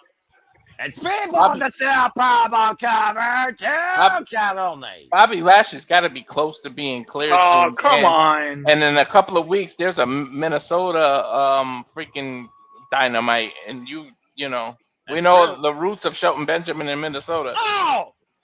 Shooting star Prince 2-0. David's able to kick out. And we know business is going to pick up also for the Hurt Syndicate here. It's just a matter of what the next business plan is. And wait a minute. Tony Khan is giving us some breaking news. He's made it official. It will be Swerve versus Kenny 2. No one contendership versus EVP status next week live on Dynamite. Oh, there's your answer, Nick. And I don't like that. Look at the state. I told you. Look at the city they're in. At St. Paul, Minnesota. It's a very fair point. And of course, folks, stay tuned for that next week on Dynamite. These two men are having a firefight here, and it's not over hockey. Don't still everybody people off the ropes. Oh, time adventure! What does the state have to do with it? What do you mean? Because I was talking about Hurt Syndicate coming back. Bobby Lashley being cleared because you got to start having trio contenders. Again, Speedball Mike Billy scouting Mart Davis clearly from this past Sunday after this firefight exchange. And why Mart Davis got the better of the exchange, Speedball caught him at that spinning back heel kick and clocked him. Both men down for the moment. Damn, man. I don't know. They booked that kind of super soon. Well, again, Nick did say you only got 4 weeks, so maybe the first week, again, this is the fallout. The next week, you have the match. The following week, you hear from the winner, you hear from the loser. And then the week of the pay-per-view, how do you go home into it? And also, again, this is implications on Maxwell Jacob Freeman's AEW World Championship. And we don't even know the champion's in the building yet or is going to speak. And at some point, we're going to have to hear MJF because at the end of the day, Omega, Swerve, and Darby Allin have all set their sights, as of right now, on the AEW Men's World Championship. Swerve could very well insert himself if he wins the power. He could make the Dynasty match and insert himself in Dynasty. Exactly. And Kenny Omega and Darby Allin cover up the crucifix bomb kick out at 2. That was almost like a Razor's. Hey, he kind of let go of the bomb. No kidding. And again, Mark Davis back on the attack with the sliding elbow in the corner. Just straight full force throttle is Mark Davis. No let up. That's a big man. I feel bad for Mike right now. Go, go, go, go. The battle of speed versus power. Looking for the backslide here. And again, Mark Davis grabbing the ropes. Oh, jeez. That kick to the back of the head. The proficient striking. Backslide cover. 2. And speed. It's a 2 count. Look for that kick again. Oh, it's a Guri by Mark Davis. Rock speedball. Rebound off the ropes. Dunks it on the move. What? God, I want that one. Lariat. What a shot. And of course, if Mark Davis wins, that puts the Doghouse family in contention. Back for the Trios Champions. Cover off the pile driver. Kick out by speedball at 2.5. Yo, how he kick out off that spike pile driver? I thought that shit was over. Deadlift again, looking for the pile drive, powerbomb counter, rope through, speedball, hook of the legs, 2, and speedball, reversed by Mark Davis, rope through. Able to kick out, PK. Now speedball, the Reveloution knee drop. Yeah, but look what Mark did, rolled right out of the ring, or at least out of the way.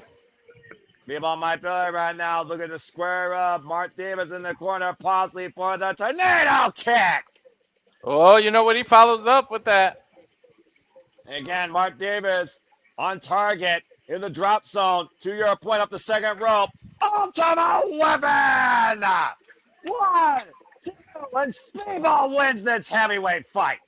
I can't fry. I was not expecting that. And momentum continues for the new AEW Trios champions and Speedball Mike Bailey.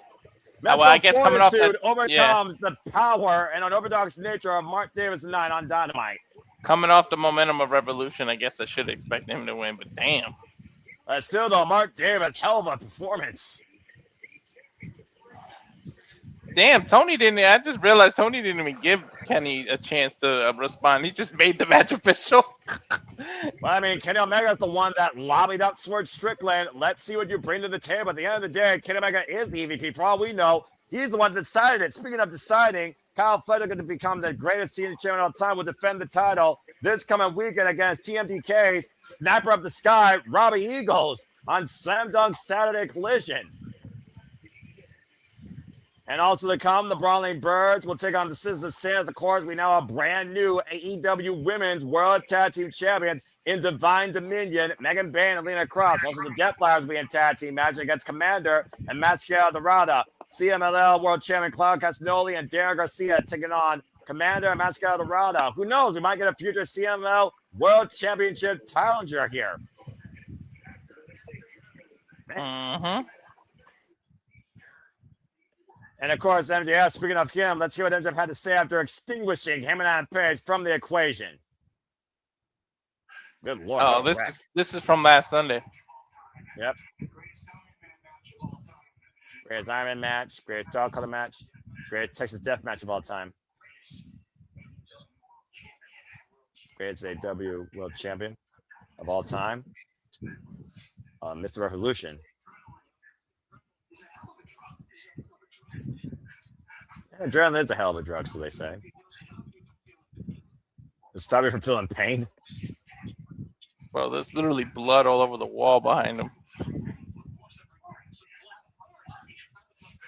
3 ounces of blood pouring out his body. Doesn't matter. Because I won. Heck, he won. It's all worth it. He still holds the grand prize of them all. The Triple B.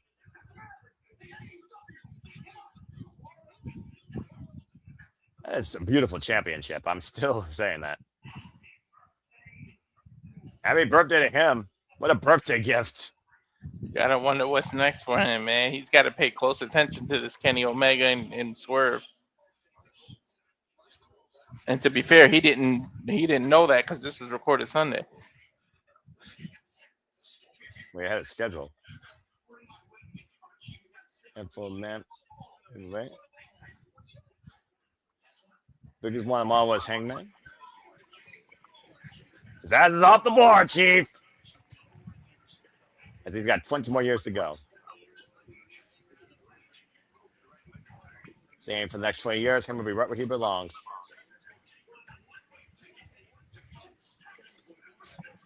Imagine giving him a one-way ticket to GOAT status. For the next 20 years. I mean, it's hard to argue right now what he's doing.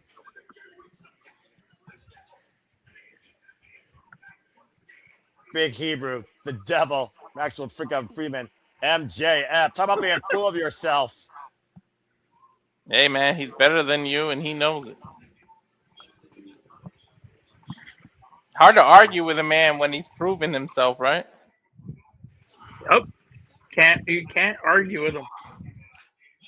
Yeah, let's see what he's got next. What's he gonna do now? What are you gonna do next? Going to Disney World. How did I know that? I really hate you sometimes with how right you are. Coming up next, Mina Shirakawa versus Marina Shafir in No Holds Barred. Fuck television. Everybody who has the title says that shit. That's why. I ain't spending my money on that. That being said, well, again, Dunkzilla, great exhibition, I would say, if nothing else, but Speedball right now, flying high and proud as Trios champion once again. Renewed confidence, renewed momentum. To be fair, that match was in Cali. You should have went to Disneyland. You're already right there. I mean, get the hell out of California. He's an East Side boy. I'm just saying. Oh. And Sandy here giving some thoughts. One Ken Omega to beat Sword Strickland cannot lose all EVPs because his ego of not just accepting a win over Omega just a few weeks ago. So Sandy with a hot take there. Talking about Swerve's ego. Again, forgetting about post-match assault. I think she meant. Wouldn't it be that Kenny has an ego because he couldn't accept the loss? No, I think Swerve, because again, we're talking about Swerve wins. What if Swerve loses? They will be 1-1. Nick, you're talking about how they're pushing this too fast. What if Omega wins? Just saying. AEW has taught us a lot this past Sunday. Bro, there's a lot on the line. Conclusion in every freaking thing. There's a lot in the line. I don't know where Swerve goes from here if he loses. I mean, how much more dangerous they get? Well, Swerve has one win. Let's say if Kenny wins, do you run it? Like, you can run it back. Yes. But you for can what? run it back at Dynasty, but at that point, what does Kenny give? This doesn't make any sense. Like, what makes sense in hindsight, to be fair, but it's a matter of execution, Nick. I do see though what you're saying, though. Continue. Listen, I will judge. The next 4 weeks is leading up to Dynasty. After Dynasty, we can judge how we got there. Exactly. Like I said, the next real big show, let's be honest here, because AEW does still have the original Big Four. You kicked off a Revolution. You're going forward with Double or Nothing. Then you have AEW, of course, All In. And then, honestly, looking at the later half of the year, I would argue World's End the last big thing because it literally ends the calendar year. And the Continental Classic is the most prolific thing to end the calendar of the year with. And we're going to be in London for All In, and Will Ospreay just came back. There's a lot. MJF has a lot of people gunning after that title. And Will Ospreay right now is gunning after the man that almost put him on injury permanently, Jon Moxley, a man he hasn't beaten yet. Then you got Darby chasing MJF. Got a lot of shit to look out after.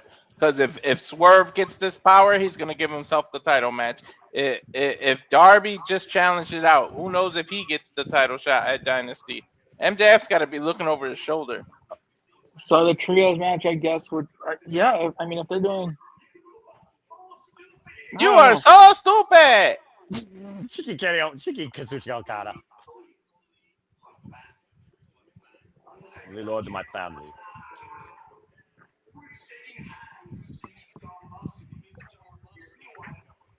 Let's go second John Moxley. This is really poetic because we're literally looking at former chaos here. Just putting that out there. For that familia. The freaking living thumb of the business, Don Callis. Beach.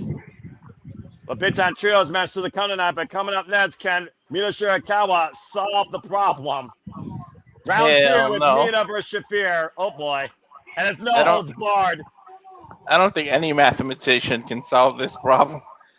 It's a fair point, honestly. You called her the most dangerous woman in AEW, honestly. And we already heard what Mina Shafir said against Thomas Toy Storm. I retaliate and I mutilate. To think, when Thomas Toy Storm was just regular Toni Storm, she gave Marina Shafir sound advice. Do things your way and don't let people tell you how to do things differently. And Shafir followed that advice. But as we saw earlier tonight, for some weird reason, as Luther speaks Lutherese, Oh my Jesus God. Christ! Thomas Toy Storm literally was bludgeoned. The amount of blood, and I guarantee that was Rousey.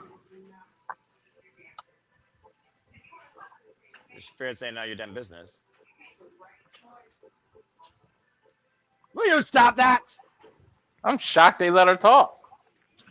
Marina Shafir has been very vocal as of late, and it goes back to Shafir's newfound confidence in her own abilities and who she is as a competitor and the lieutenant for the Death Riders. Let's not forget, this is John Moxley's lieutenant. Not only does she train with them, she trains them. And like I said, Everybody love Mina! well, Yo, we it's all know gonna that we're too. gonna have to stick to the last names because Mina and Marina is gonna be too much. The Mina Marina, the Mina and the Marina, the Mina and the Marina, the Mina and the Marina, the Mina and the Marina, the Mina and the Marina. Marina, Anyway, Mina, Marina, I Mother's broke Milk. Walter. Try to say Whoa. that. Oh, wait a minute. Mina, with a barbed wire baseball bat. This is no holds barred. I almost forgot that this could get violent. And lovely Mina violent. I don't know if I want to see Mina mutilated. But, I mean, again, figure that Marina Shafir was responsible for what happened. You can't argue with Mina's emotions here in this moment. Damn, Mina, you should have saved that gear for All In. That looked like some England stuff. I'm about to say, I mean, you could also, of course, come out for a great win against Zeta Steel on Ring of Honor. I got mixed feelings about this match, seriously. I'm scared. Well, bell rings are underway. Referee Mike pulls it for this contest. Again, Marina Shafir does not fear a weapon. She is a walking weapon. Ooh. Aye, right to the thigh. Well, she is wearing cargo pants, but that helps. And again, oh gosh. And Shafir now trapping the arm of Mina and bringing that judo background into play. Scoop slam by the former MMA fighter. I don't think Mina cares about weapons and stuff either. She comes from the world of Japan. They don't give a shit. Well, that's fair. No, You don't want to give Marina Shafir a weapon, though. Nice drop kick to the left knee of Shafir. And Mina with the running knee strike. Finding on behalf of her timeless love bomb that was literally bludgeoned as the blood spilled on the floor. I don't know how smart this is, Mina. Now you see Shafir's face smiling and grinding. It's almost like Shafir welcomes this punishment, humors it. I think, honestly, Shafir laughs more at Mina than she does at Toni, but I think she also respects Mina more as a competitor. Remember the last time she asked her to do better, and Mina put up a hell of a fight in the Hammerstein Ballroom. Do you want to get in a kicking contest with Shafir, though? To your point, that's probably not the smartest strategy, but also, this is not a regular match. It's no holds barred. Is that that champagne dear stuff? God, no. Mina, no! Well, we transport to Thailand. It's gonna be This that is a broken glass freaking thing. woman that once asked for a Taipei death match. This is what this is. Taipei, she's gonna break those glass Oh, God. Mina, why? because Mina don't give a shit. That's accurate. I mean, when you're at Thomas Toy Storm, you lose your damn mind. Champagne bottle in hand. Oh, and a toe kick takes the bottle out of Mina's hands. Think about it. You gotta. Stuff! If you're fighting this kind of match against a Right. woman as dangerous as Shafir, you gotta go to lengths you normally wouldn't. I suppose that's true. Of course, Mina was not in action on Sunday. Marina Shafir was, and it took literally biting the bee for Thomas Toy Storm to trap her in the biggest package, followed by a headbutt. A toe kick right now to Mina. I almost wonder if Shafir, though, is just mocking Thomas Toy Storm at this point now. Judo throw! Well, I'm about to say, not going to be the only one here. Judo throw! Right up your alley, Walter, and stay tuned, folks. Walter Cruz does call MMA and the super fight with Gia and, of course, Ronda Rousey in May. 3 These two battle times. 1-on-1. Oh, taking a page out of Okada's book, huh? Beach. As this match continues in Perazo, picture-in-picture, stay tuned. Fuck television. Does Mina have a solution to the problem? I think Shafir said fuck something else to the crowd. I mean, to be fair, it's zero fucks given when you're Marina Shafir. At the end of the day, there's only one thing on her mind, and that's combat and discipline, self-discipline more than anything else. And that is the Death Rider mentality. There's a reason why Jon Moxley put Marina Shafir in such a unique regard versus anyone else in only his Death Riders, but on the AEW roster. No one strikes like Shafir. No one wrestles like Shafir. No one trains like Shafir. She's her literal own mold. It doesn't give a fuck what you think about it. Oh my god. How do you make the most dangerous person already dangerous? Give her a fucking weapon. Look at this. I mean, this was the woman that would have took big pressure from Swords Strickland. Enough said. And then you got thoughts about this. Forget about the Ronda Rousey. And the thing, maybe it is Ronda Rousey. Yeah, we don't know, but that was like something out of a horror movie when we heard Mina and Renee freaking screaming and immediately cut. Do you really think it was Ronda that did that? Had to have been Ronda. Had to have been Ronda. It couldn't have been anybody else. I mean, that's what you're kind of you're building to, right? Are we building to her, or was it just some cross promotion? I'm just saying. Who else could it have? Oh, who else couldn't have been? Well, there's another former horsewoman that people have had on their minds recently, thinking about what if she came in and be part of a tag team, and she was the most legit bitch in WWE and my NXT. I'm just saying. There aren't no more legit bitches in WWE. I'm just saying. Anyway, right now, you're talking Shayna? Don't slam! Oh, sorry, Dick, you were saying? You're talking Shayna? That's exactly who I'm talking about. Shayna is contracted. She's in NXT. Yeah, she's like a GM or something, or like some backstage talent. Yeah. I guess. But like I said, I think they're just taking advantage of Rousey now because the fight is going to be in LA that she has. She's not going to do anything with them and leave camp. She's not going to leave camp, which is based in LA. So because they're in Fresno, that's not too far from LA. They can still do this, but then she's not going to continue until after that other fight. It does make me wonder, though, to your point, Walter, the next time they do have a residency, even for just a week in California, do we get the revenge of the timeless one against Ronda Rousey? And it indeed was her. And it sounds like it's saying have something long-term and a whole different type of timeless fight. When's the fight? May 16th. And Tony Khan was invited to it. Again, Shafir likes drinking the bubbly. And Shafir, you said May when? May 16th, and Shafir is walking Rousey out. Oh, been a spit take to Mina Shirakawa. When's Double or Nothing? That would be towards the end of it. Oh, after the fight. Trying to fight for a fallen friend. Bubbly going everywhere. Good grief. A little bit of the bubbly. And Mina back on the attack here. Mina knows how to drink and how to fight. If people have watched her in Stardom like I have, I'm just saying. Mina with a chair. Mina with a weapon just sounds weird in context. Holy shit! Oh! Kicked her right in the ribs. I mean, again, the precision striking by Marina Shafir. Now it's with reversal. You were saying, Walter, up and around. Oh, taking down a DDT on the chair. That was Nick. It could realistically, it could also be Tekla, right? Because Toni did say that after that match, she was coming after Tekla. So it could have been Tekla. I mean, that's a good point because, like I said, she did call out the AEW Women's World Championship after overcoming the problem. To be fair, I don't think Tekla's even done with Statlander yet. That's also a fair point. I don't like that. If we don't hear the fact that we're not hearing from Tekla tonight, I don't like that. Well, you gotta consider we know the Sisters of Sin will be in action this Saturday on Collision. Oh, and there's only so much you can fit in 2.5 hours. The hell was that? Like a neck twister onto the chair. Cover 2, and I don't think Mina got all of it. 2.5. By Mina Shirakawa. Again, we talked about how resilient Marina Shafir has been here in AEW versus how much she retaliates. Well, you won't be badass if you weren't resilient. And right now, looking to step forward for the figure for leg lock, pushed off the ropes. Again, Mina knows she has to avoid that mother's milk. That is what literally capacitated her not once, but twice. She might dive right into mother's milk. Good point. Tornado, cross-body. Oh! What did I tell you? Again, shoved to the clutches of the problem. And there's no holds barred. Yeah, but she used the ropes as leverage to get out. I think she clawed her eye out. Yeah, it's really what she did. Desperate means, and again, they're all legal. Oh. When Shafir lays down like that, she's ready to snack you into mother's milk. I knew that's what that was going to be. Like a Venus flytrap, just trapping her in her clutches. Exactly. She lets you get confident and boom. What else is under there? Come on, you already have the champagne bucket. You got chairs. You got barbed wire baseball bat from earlier. To your point, that hasn't been used tables. Yet. Well, they wanted tables earlier, Nick. They're finally getting it. They are. Is it a table for two or for one?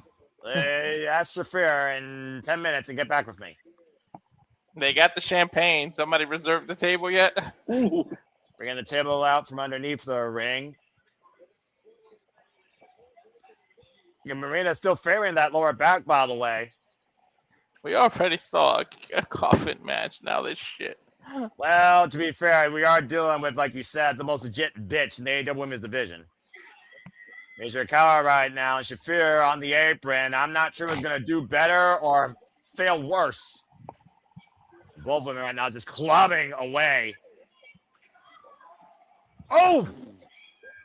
Open palm strike, do better. Ran into a toe kick. Uh-oh. Oh, no. Oh, no. Oh, God! Oh, I think Shafir put herself through the Yeah.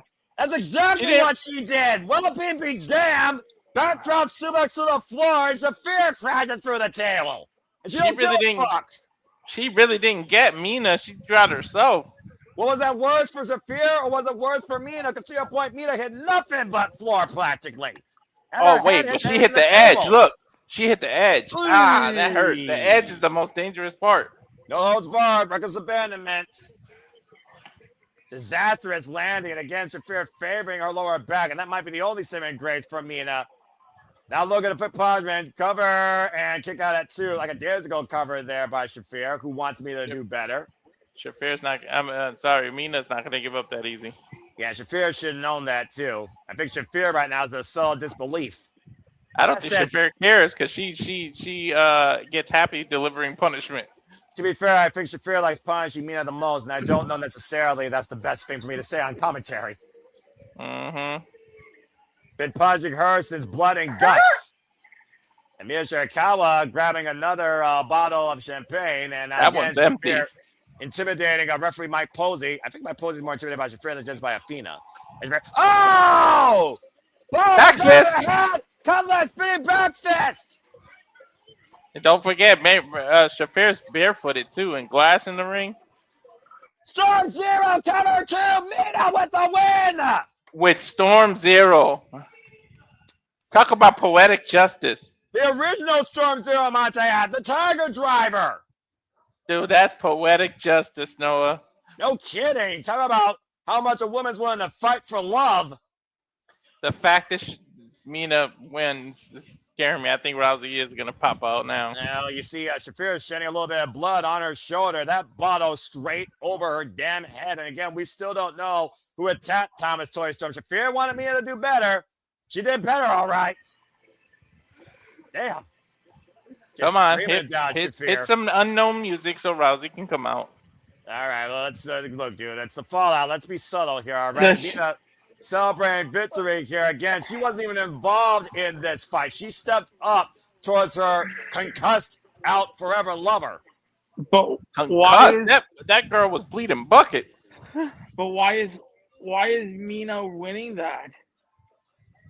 I'm about to say, was Toni Storm at to win this? I thought it was over on Sunday. Again, where do we go in the AEW Women's Division? More and more unknowns. Bottom line, Mina did better tonight against Shafir. Problem solved for now. Marina just proved she can be just as badass. As we, speaking of badasses, let's go backstage to Andrade El Idolo, another person we should not leave out of the AEW Championship equation. Let's see what's on his mind next. No photos with Renee. She's married, and you don't want those problems with Mart. Will you stop that? John Cruz. I hate that I share a last name with this idiot. Oh, Don Callis on the phone. Oh my god, his big ass head still takes up the whole TV screen and he's on a phone. Damn.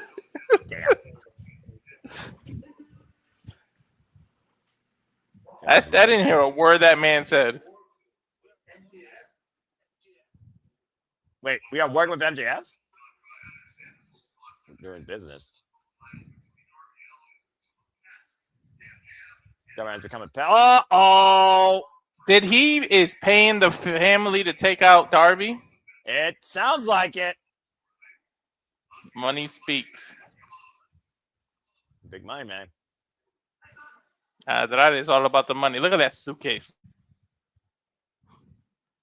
Take out take Darby out. Wait, does that mean MJF fears Darby Allin?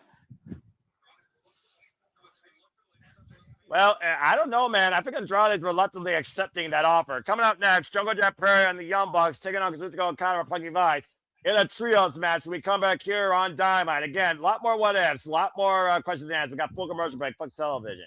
What does that say about MJF? He fears Darby that he has got to pay somebody to take him out. One of my favorites. Thank you for that, Sandy. God bless you.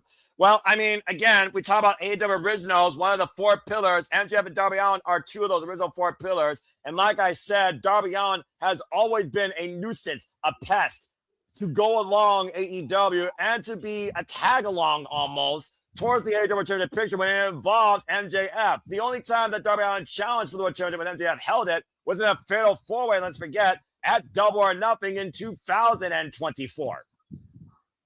Mm-hmm. Nick, what do you guys say regarding that and Andrade's reluctancy to right now be the hitman for the Don Callis family to neutralize Darby Allin? He right now might be taking a break, so we'll get his thoughts here later. I mean, again, Andrade Hilo, does money talk? I mean, is money more valuable than gold at this point? Business, it's just one of those things right now where business conflicts can literally affect a person's interests. Again, we don't know what's next for Fresno AEW Women's World Championship picture. We know the tag division has been heated up a whole different style thanks to Divine Dominion. And we got the Brawling Birds, Jamie Hernandez Windsor coming back from London and Wrestle Kingdom 8, by the way. Of course, taking on the Sister Sin. And I think right there is going to give some foreshadowing. Chris Statlander truly is removed from the Triangle of Madness crosshairs. As, of course, Sky Blue and Julia Hart will be in tag team action this Saturday. We also saw Mina Shirakawa brain Shafir with a champagne bottle, but is anything really settled right now? And again, who took out Timeless Toni Storm? We don't know. Mm-hmm. Well, again, thank you all for tuning into this special coverage that we decided to do, because why the fuck not? Because we are intrigued. If nothing else, we are intrigued by AEW since the fall of Reveloution, and we still don't know everything that's ahead. I hope you all enjoying. Please subscribe, comment, tell a friend. Know the next time that, of course, we have a watch along here. We have TNA Sacrifice, we have WrestleMania, AEW Dynasty, more GCW shows to come. We have Global Wars with Ring of Honor and Maple Leaf Pro Wrestling. There may be New Japan Cup final coverage of Natsuko Jansen's coverage. Stay tuned for that down the line. More significant things are to come. MMA coverage with Walter Cruz. More movie stuff and other miscellaneous entertainment stuff with Rank Wrestling JJ Williams. And stay tuned for more interviews with the talent of Part of Mania, including with Jasmine Allure tomorrow. And this Saturday with further talent. And again, a special announcement tomorrow. Yes, thank you for that. I was about to say a real special announcement. Don't need a graphic. And of course, also stay tuned for Wrestling JJ Williams at Kathleen Studios and follow us today at SR Studios 24 to know what's ahead against about studios where we give you all the coverage for all things wrestling, entertainment, and combat sports. And stay tuned for the Saturday Shenanigans this Saturday, hosted by Record Wrestling JJ Williams, following our latest interview. Of course, 11 p.m. Eastern Standard Time live. As we go back inside here to Dynamite. It's minute time on Dynamite. Someone's got to give here. You were talking about Ricochet earlier. Main event, Beach. And the Young Bucks, of course, I wonder what their physical condition is following that war with FTR the past Sunday at Reveloution.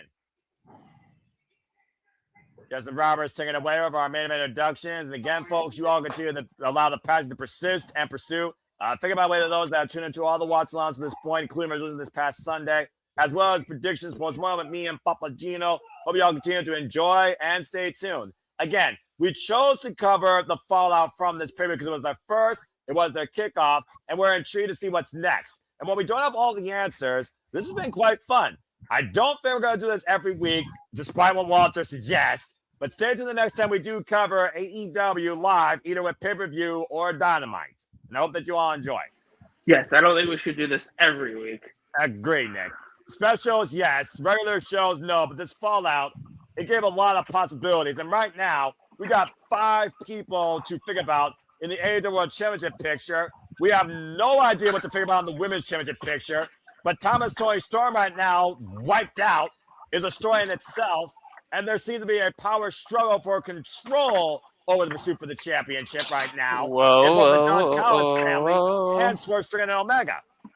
But I won't lie to you. This show has definitely been subpar. Well, you know, it is what it is when you take a chance on television, regardless of what product you watch. You're not going to make every basket you shoot, buddy. Well, you're not. You But get one angle, and it's like, okay, here's the rest. yeah, you're right. But coming out of that show, like, Well, you expect them to go full throttle, dude, tonight? I mean, hell, you had a Coffin match, and then you had Toni Storm. Oh, hold that thought. Red Mecca! It ain't over. We don't know what this match is or post angle or whatever. That's true. I mean, what does FDR have to gain here, though? Go ahead, Nick. You were saying, brother? No, yeah, I don't know. Definitely it's a weird feeling. Just call it what it is. It's a weird feeling. You're feeling weird right now. You don't know what to think at this point. They'll pick it back up. I think next week's going to be something. Well, we know we got Kenny Omega versus Swerve Strickland, where if Swerve wins, he not only becomes #1 contender, he becomes an EVP in All Elite Wrestling. If Kenny Omega wins, he keeps his EVP status, and it sounds like he becomes the #1 contendership. We also heard Andrade Eagle has been praised to be the hitman to take out Darbin, who wants to go after the AEW World Championship. But we don't know if he becomes #1 contender because Darby called his shot out. But we might get a triple threat. We might end up getting a fatal 4. We got 5, like you said earlier, 5 potential members or people on the roster that can get a title shot. The only person that can't ever get a title shot is Hangman. According to his word, and again, integrity, I want to believe is still something in professional wrestling, but we'll see how far that goes. And again, no Hangman tonight. I think he was left out on a stretcher. Yeah, no Hangman or MJF. I would have been shocked if either one of them showed up tonight. Well, no, again, we technically got MJF. Exclusive. Yeah, again, we know where he's going. He's going to Disney blank, whatever. World. But we got did we not get Ricochet for his conduct on social media? I mean, no Takeshita. I heard about that, and that one might be a good reason why. We know Ospreay has John Moxley in his crosshairs, and to your point, Nick, Tenochi Takeshita, what's going through the Alpha's mind? He lost definitively on his own merit against John Moxley. What is next for the Alpha? You guys got to remember, Perry could be just not even having him on the mind, but they could still, all 3 of them could still be there for Ricochet and come out at the end of this match. Well, also to that point, what about FTR that got bum rushed by Adam Copeland and Christian Cage and the Young Bucks, who were standing eye to eye with the tag titles drawing the line in the sand? You know, why haven't we heard from Tekla? Like, I know this is a center on Collision, but you know, we should have heard from Tekla. Why didn't we hear from Stad? You know, because you don't put everything at once on the fallout of Dynamite, as you know, Nick. For that matter, we could have on Collision. We could have heard from Christian and Cage and how it feels coming back on their intentions, but you can't blow your load all on one show, man. And you did say again, Nick, 4 weeks. You're not going to build angles out of every, especially World Championship, in a single episode, especially following a pay-per-view. Slow burn, bruv. And even you have said it yourself. Why they're long, the pay-per-views do not miss. No. Let's see what happens. Let's see what they announce for next week. Dynasty is coming up, but you still got to save some shit from All In. That's your WrestleMania. Well, yeah, and again, we got a long way to go, and that's long term. Here's the thing, guys. I'm just gonna say this right now. We're on a high from adrenaline this past Sunday, and it hasn't cooled down. And you guys still thought that we were going to be a gear above cruise control tonight. I did not expect that. I expected one thing tonight while we decided to do this. What's next towards the AEW Men's World Championship? And I feel that's what's most important. And we have 3 or 4 different ways right now in deciphering what we think's next for that. Mm-hmm. And if nothing else, are we not breathing conversation? And if you aren't doing that in the wrestling business, what the fuck are you doing? Yep. Between the Men's World Championship and who can cuss Toni Storm, you got 2 big angles out of the night to figure about headed into next week. And Ospreay, of course, and Jon Moxley's crosshairs. So Continental, Women's Division, World Championship, not bad. And Darby Allin removed from Gabe Kidd. What's next for the Dogs? Yeah, your guess is good as mine. Big what ifs. I like having more what ifs than knowing, okay, contentment. And speaking of what's next, TNT Championship will be defended this Saturday on Slam Dunk Saturday. Kyle Fletcher going one-on-one against Robbie Eagles. Braun Burns, Alex Winston, and Jamie Hayter taking on the System of Sin. Los Frasco Monopolies and Trios action. Beast Mortos, Rouge, and of course, Sammy Guevara. And others to go. Death Friars, Clark's Nolan, Derek Garcia taking on Commander Mascara Dorada. Jay Lee from Lee Johnson taking on Orange Cassidy and Roderick Strong. And we will see Divine Dominion, the new AEW Women's World Tag Team Champions in action. All this. That's somebody that I would have loved to have seen tonight. Sure that. And it got another Perazzo picture. Fuck television. Also, Ciampa going one-on-one against Leo Rush. So it sounds like a lot more of the fallout and direction going to develop more during the Collision weekend. Keep in mind, it's a weekend, not a one-night thing. Dude, Leo Rush has completely changed his character. I'm liking this shit. What the hell? He went from Blackheart to Cruz to what the hell is he now? Someone explain. No, I like the context though. It's different. I will say that. Better than I think he's Blackheart. Legion of Doom jacket. True that. Go ahead, Nick. No, I think he's leaning into his Blackheart gimmick. It'll be interesting to see. Yeah, fair enough. Ooh, nice. Ran into both their boots. Yeah, about to say a little miscommunication there by Don Kyle's family, Roppongi Vice. Of course, we know Roppongi Vice, Triparetta and Wrecker Mail from our IWGP Junior Heavyweight Tag Team Champions and Junior Tag League winners. Chucho Okada, notorious 6-man never openweight champion, and might I add, still AEW International Champion. This is going to be interesting with Andrade because last time Don Callis did something involving money, it didn't work out so well. Ask the Young Bucks. I mean, yeah, they got and lost like $1 million in the span of a few weeks. Money talks, I suppose, in the Don Callis family. And again, we know that, of course, we'll be going soon to South Carolina. Oh, Jesus. North Carolina. And to the next point, the entire week of Dynasty will take place through Canada. Oh, Canada. Not copyright. Lucky, damn it, lucky. Actually, those aren't copyrighted. Oh, yeah. National anthems aren't not copyrighted. Okay, I get it. It freaking still annoys me. Damn it. I always find a reason to annoy me. And I'm sure, again, Ricochet. Oh, my God. That whole week is going to be in Canada. I can't wait for the Christian and Cope build for that then.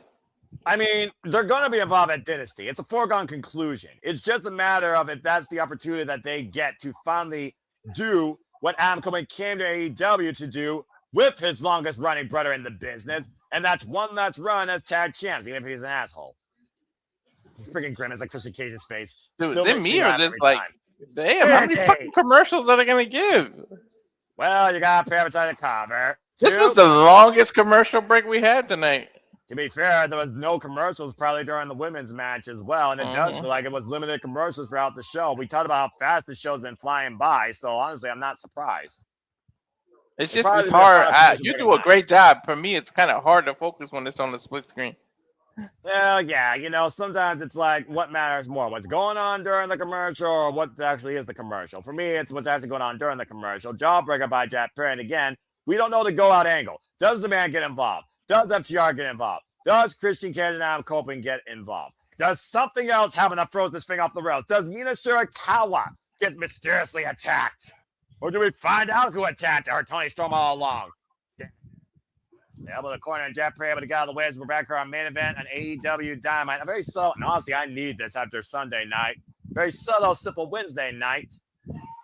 Push off the ropes. A rebound lariat by Jeff Perry. What's all cut out? We don't know if the demand is standing by, waiting for Jack Perry to just drop his guard.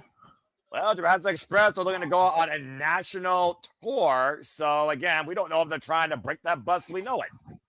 Jack made, in comes Nick to shift the momentum here in favor of what used to be the freaking corporate elite, if I'm going to call it that. I wouldn't go nowhere near that bus when there's a freaking Jurassic Park in there fucking guarding it. Yeah. Wait, is Universal Studios in California or in Florida? You're losing me here. Huh? Escalera, the Jurassic Park. It's like in Universal Studios, right? Is that in Florida or in California? I think so. It's in Florida. I'm just saying, he's in it. Luchasaurus is in the bus. I wouldn't go mess with it. Well, he's only got one arm, to be fair. PK to Okada, who was literally brought in by the Young Bucks. Let's forget. All aboard the Locomotion Suplex Express. And Matt Jackson, despite the compromised bat that still ails him in his career, taking Rocky for a ride from one side into the other, and a double suplex to Roppongi Vice. That stinging effect on his shoulder be damned. Again, always impressive to see that done by Matt Jackson. And now we have the tag made to Nick Jackson. I don't think they got another angle because we only got 2 minutes left. Well, they always go over on Dynamite. About to say, you realize we always go over, right? Elbow drop combination here by the Bucks. Plus, you got to remember, we're in California. So honestly, this makes sense. And personally, I don't mind ticket fans a little bit slow. Have you accepted your invite? I'm about to say, oh no! Oh, never mind. No super kick party. Strike. So about kick, you were saying. Went for the rolling kick. Uppercut. Swinging a miss. Oh, jumping knee. Very nice by Rocky Romero. King of Sneaky style.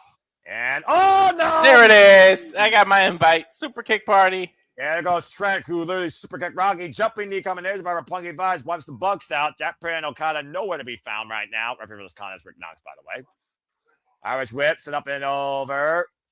The shoulder blocks there by the Bucks. Up and over with the sunset flips. The roll up, stepping through, looking possibly for dual sharpshooters. And Jack Perry, though, slipping out Okada, who comes into the ring, bringing him back towards center. Then locked in the snail trap. Snail trap. Submission hell. Sharpshooters and snail traps. Incredible trios offense here, as I believe. Well, who's legal? Everybody's making it Rocky. I thought it was Rocky and Nick, to be fair. Mm-hmm. And to Sandy's point, by the way, folks, remember, New Japan Pro Wrestling, the New Japan Cup's currently going on, and the semifinals are coming up on March 20th. The Alpha, who will be involved during that stint of the tour, might be on his way to Japan as we speak, as he is the Injured World Television Champion and is triple contracted. Super kick. Tope! Throws himself for Tremper with the Tope Suicida. Back in live action, though, Rocky Romero looking for sliced bread on Matt. Matt able to counter it. Uh-oh. And looking to hook up. Drop kick to the knee, preventing the Meltzer driver by Okada. Breaking the ice. It's breaking down as expected. Big boot to Jack Perry, turns sideways. Slice. Rocky Romero. Slice bread. Oh, man. Ooh, what a knee. Yeah, ready knee by Trent Beretta. And they could be on the verge of taking this here. Got him hooked. Strong zero. Covered by Rocky and Jack Perry with the save. Damn, Jack Perry got in there last second. Yeah, desperate save there. Just diving in there by Jack Perry. But come on, senior referee. Get some control in this match. You know as well as I do when it comes to AEW, there is a leniency in tag team wrestling. Especially with Knox. And, well, I didn't want to point out that, but you're not wrong there. Cheeky pose there by the Don Callis family. The Young Bucks and Jack Perry all set up now for, what the hell? Nut bites. Up to up, and roll up inside cradle. Right in the Don Callis family jewels. Yeah, let's go with that. Oh! I guess the Young Bucks learn how to be savage like Jack Perry, who said a caveman can't teach them. Trigger. BT trigger the Rocker Romero. It looks like they're going to set him up for a sacrifice. Running knee strap by Jeff Perry. Choose the half Young Bucks the cover, and Jeff Perry in the Bucks for the win. Oh man, Wow. Nick is holding his shoulder bad. Well, good Where's return that, to Matt? form, though, by this trio. I will say that. Something happened to Matt's. Is that Nick? Matt or Nick's shoulder is gone. Yeah, big time reset here for the Young Bucks. I think both their shoulders are gone, if we're being perfectly honest here. Well, we saw what happened Sunday. His shoulder was the story of the match. Yeah, that's fair. And Matt celebrating here with Jeff Perry and Nick again, and Jeff Perry with a microphone in hand. Oh God! Please don't get the. Oh, I have to hear the Bucks talk. Well, I think they're going to have something to say regarding what happened this past Sunday. Let's see what the Young Bucks have to say and see what this might lead to. You think you know us? A little bit sweet. Had a great time match with Jack. But Sunday did not go your way. I mean, it was close. Effort. Christian and Cope were in California. This isn't too California. far. Again, do you bring all your fireworks at once? I'm just saying. Down by the front row, their family watching them. All the Young Bucks, pun intended. Their kids. Hey, I'm the pun guy here, Young Bucks. To be fair, they're probably making more puns before you knew what puns were. With all due respect. They're punishing my ears right now. I hate when they have a microphone. All right, come on, be still. About a better team on Sunday. Yeah. Wow. When did you ever think the Young Bucks would admit somebody's a better team?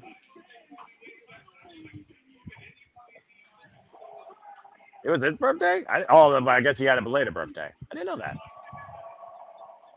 I knew it was MJF's. I didn't know about Jackson. Well, we all know how many people could share a birthday on the same day. Let's just call it what it is. Remember who you are.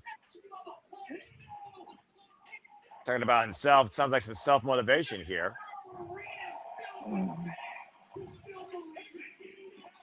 Really feel the fans will still believe in you.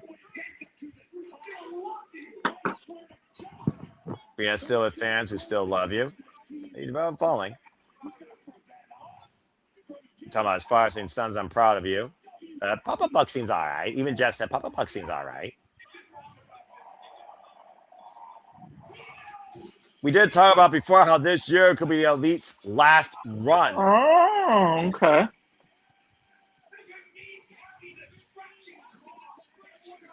Means I'm going to stretch. Are they going to give up their power too in a tag match? There's a person, there's a team. There's a friend, us, for getting our AEW tag team titles for our fourth time. Sure about that? Well, I think I know two people. What? Yeah, I think you know a person, Walter, and they also know what it means to seize opportunity. Adam Coffin in the building.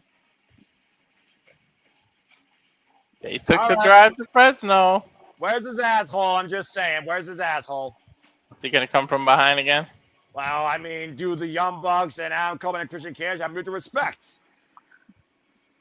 Does Christian have a respect for anyone? You know, that's fair. This is the guy that does say your father is dead. We know the Young Bucks' father isn't dead. Ah, fuck, here he is.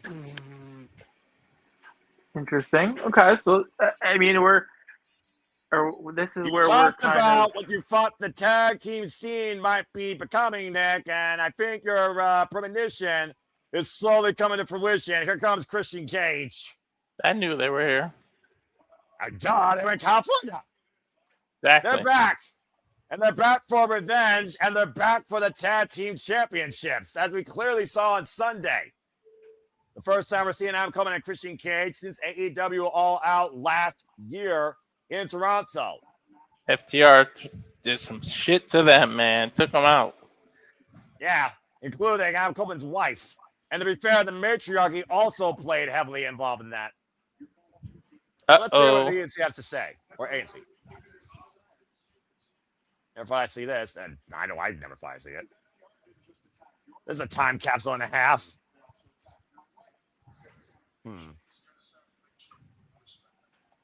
Adam Cohen saying respects the hell out of the Young Bucks. Dude, you know there's like close to like 80 years of experience in the ring right now. Yes, it's absolutely insane right now. That being said, I can relate. Interesting. I'll say. As I said, got the wife. Beth Coleman going to come back with a vengeance. I want you to break Paul Stokes' neck. Yeah. Beth is a badass. We always knew Beth was a badass. Over that 6 months. But when we find out she's by a few surgery, and then look in the eye. Ooh. Now she's out of the woods. Need to get my ass back at AEW and rectify the damn situation. Uh-oh. Adam Coleman on revenge.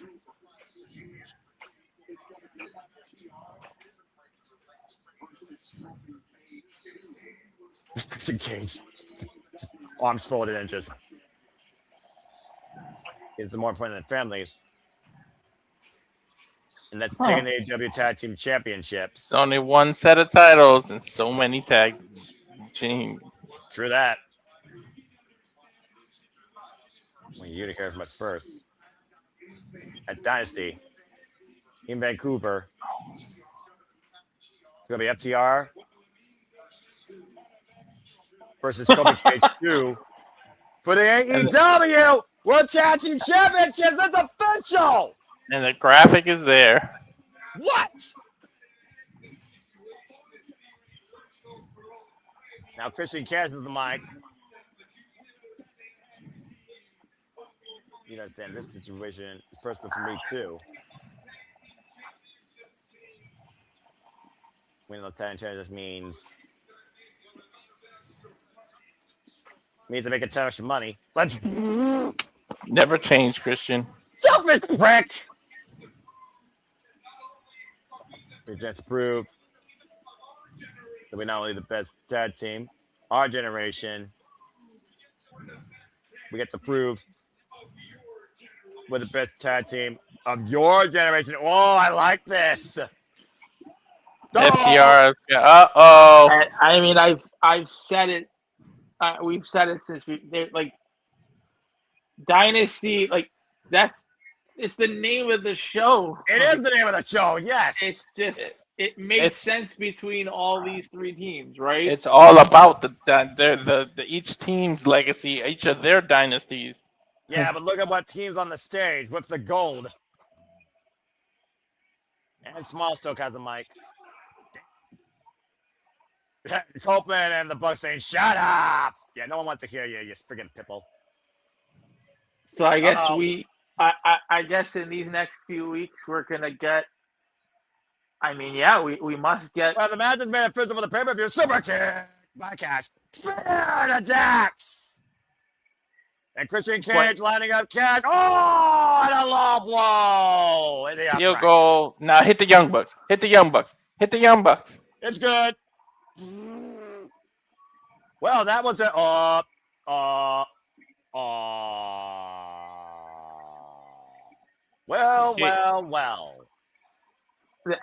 I mean, fight. The Bucks have to find their way in. I guess that's the hook. How do the Bucks find their way into that match? Well, again, it's all about mutual respect, right? And who's the either best that, tag they team can work across the winner. generations? You can always work the winner. Well, we might be looking at a picture of things to come as Adam Coleman and Christian Cage hold the AEW World Tag Team Champions, and it is official at Dynasty, April 12th. It will be Cage and Cope challenging FDR for the AEW Tag Team straps. I like how Cope explained his hiatus. Because, yeah, exactly. let's be real. Continuity. it was a 6 month, like he's been gone for 6 to 8 months. Like how do you pick up a feud that fast? Well, he explained it. Well, yeah, and again, we're talking about the ultimate opportunists here, and also speaking of opportunity, Don Callis will get an opportunity to regain the AEW Trios Championships. El Clone, Josh Alexander, Canosa de Casca will challenge Mystical and Jet Speed this weekend. And again, as we heard, next week, number one contender versus EDP, Swerve versus Kenny 2, where power and glory is on the line next week on Dynamite. Well, we're on the road to Dynasty, and it looks like that Outcoming and Christian Kids are looking to forge their dynasty across generations as the greatest tag team of all time. But for now, this Dynamite has finally concluded, and we have finally blew out the fuse. Thank you all for tuning in so much to this simple, special watch-line coverage of the Fallout from Reveloution. We'll see what's ahead here as we keep going towards Dynasty. For Walter Cruz, for Nick Ferrantes, I'm Samantha Noel Foster saying make a pause and pass in life. Have a good night. We'll see you for our interviews with Jasmine and Laura and more to come this week across the Simple Labo Studios with the Potter Media talent and the Saturday Shenanigans too. Walter, cut the fucking feed and thank you to all of you. Adieu. Cut the feed. Cut the feed.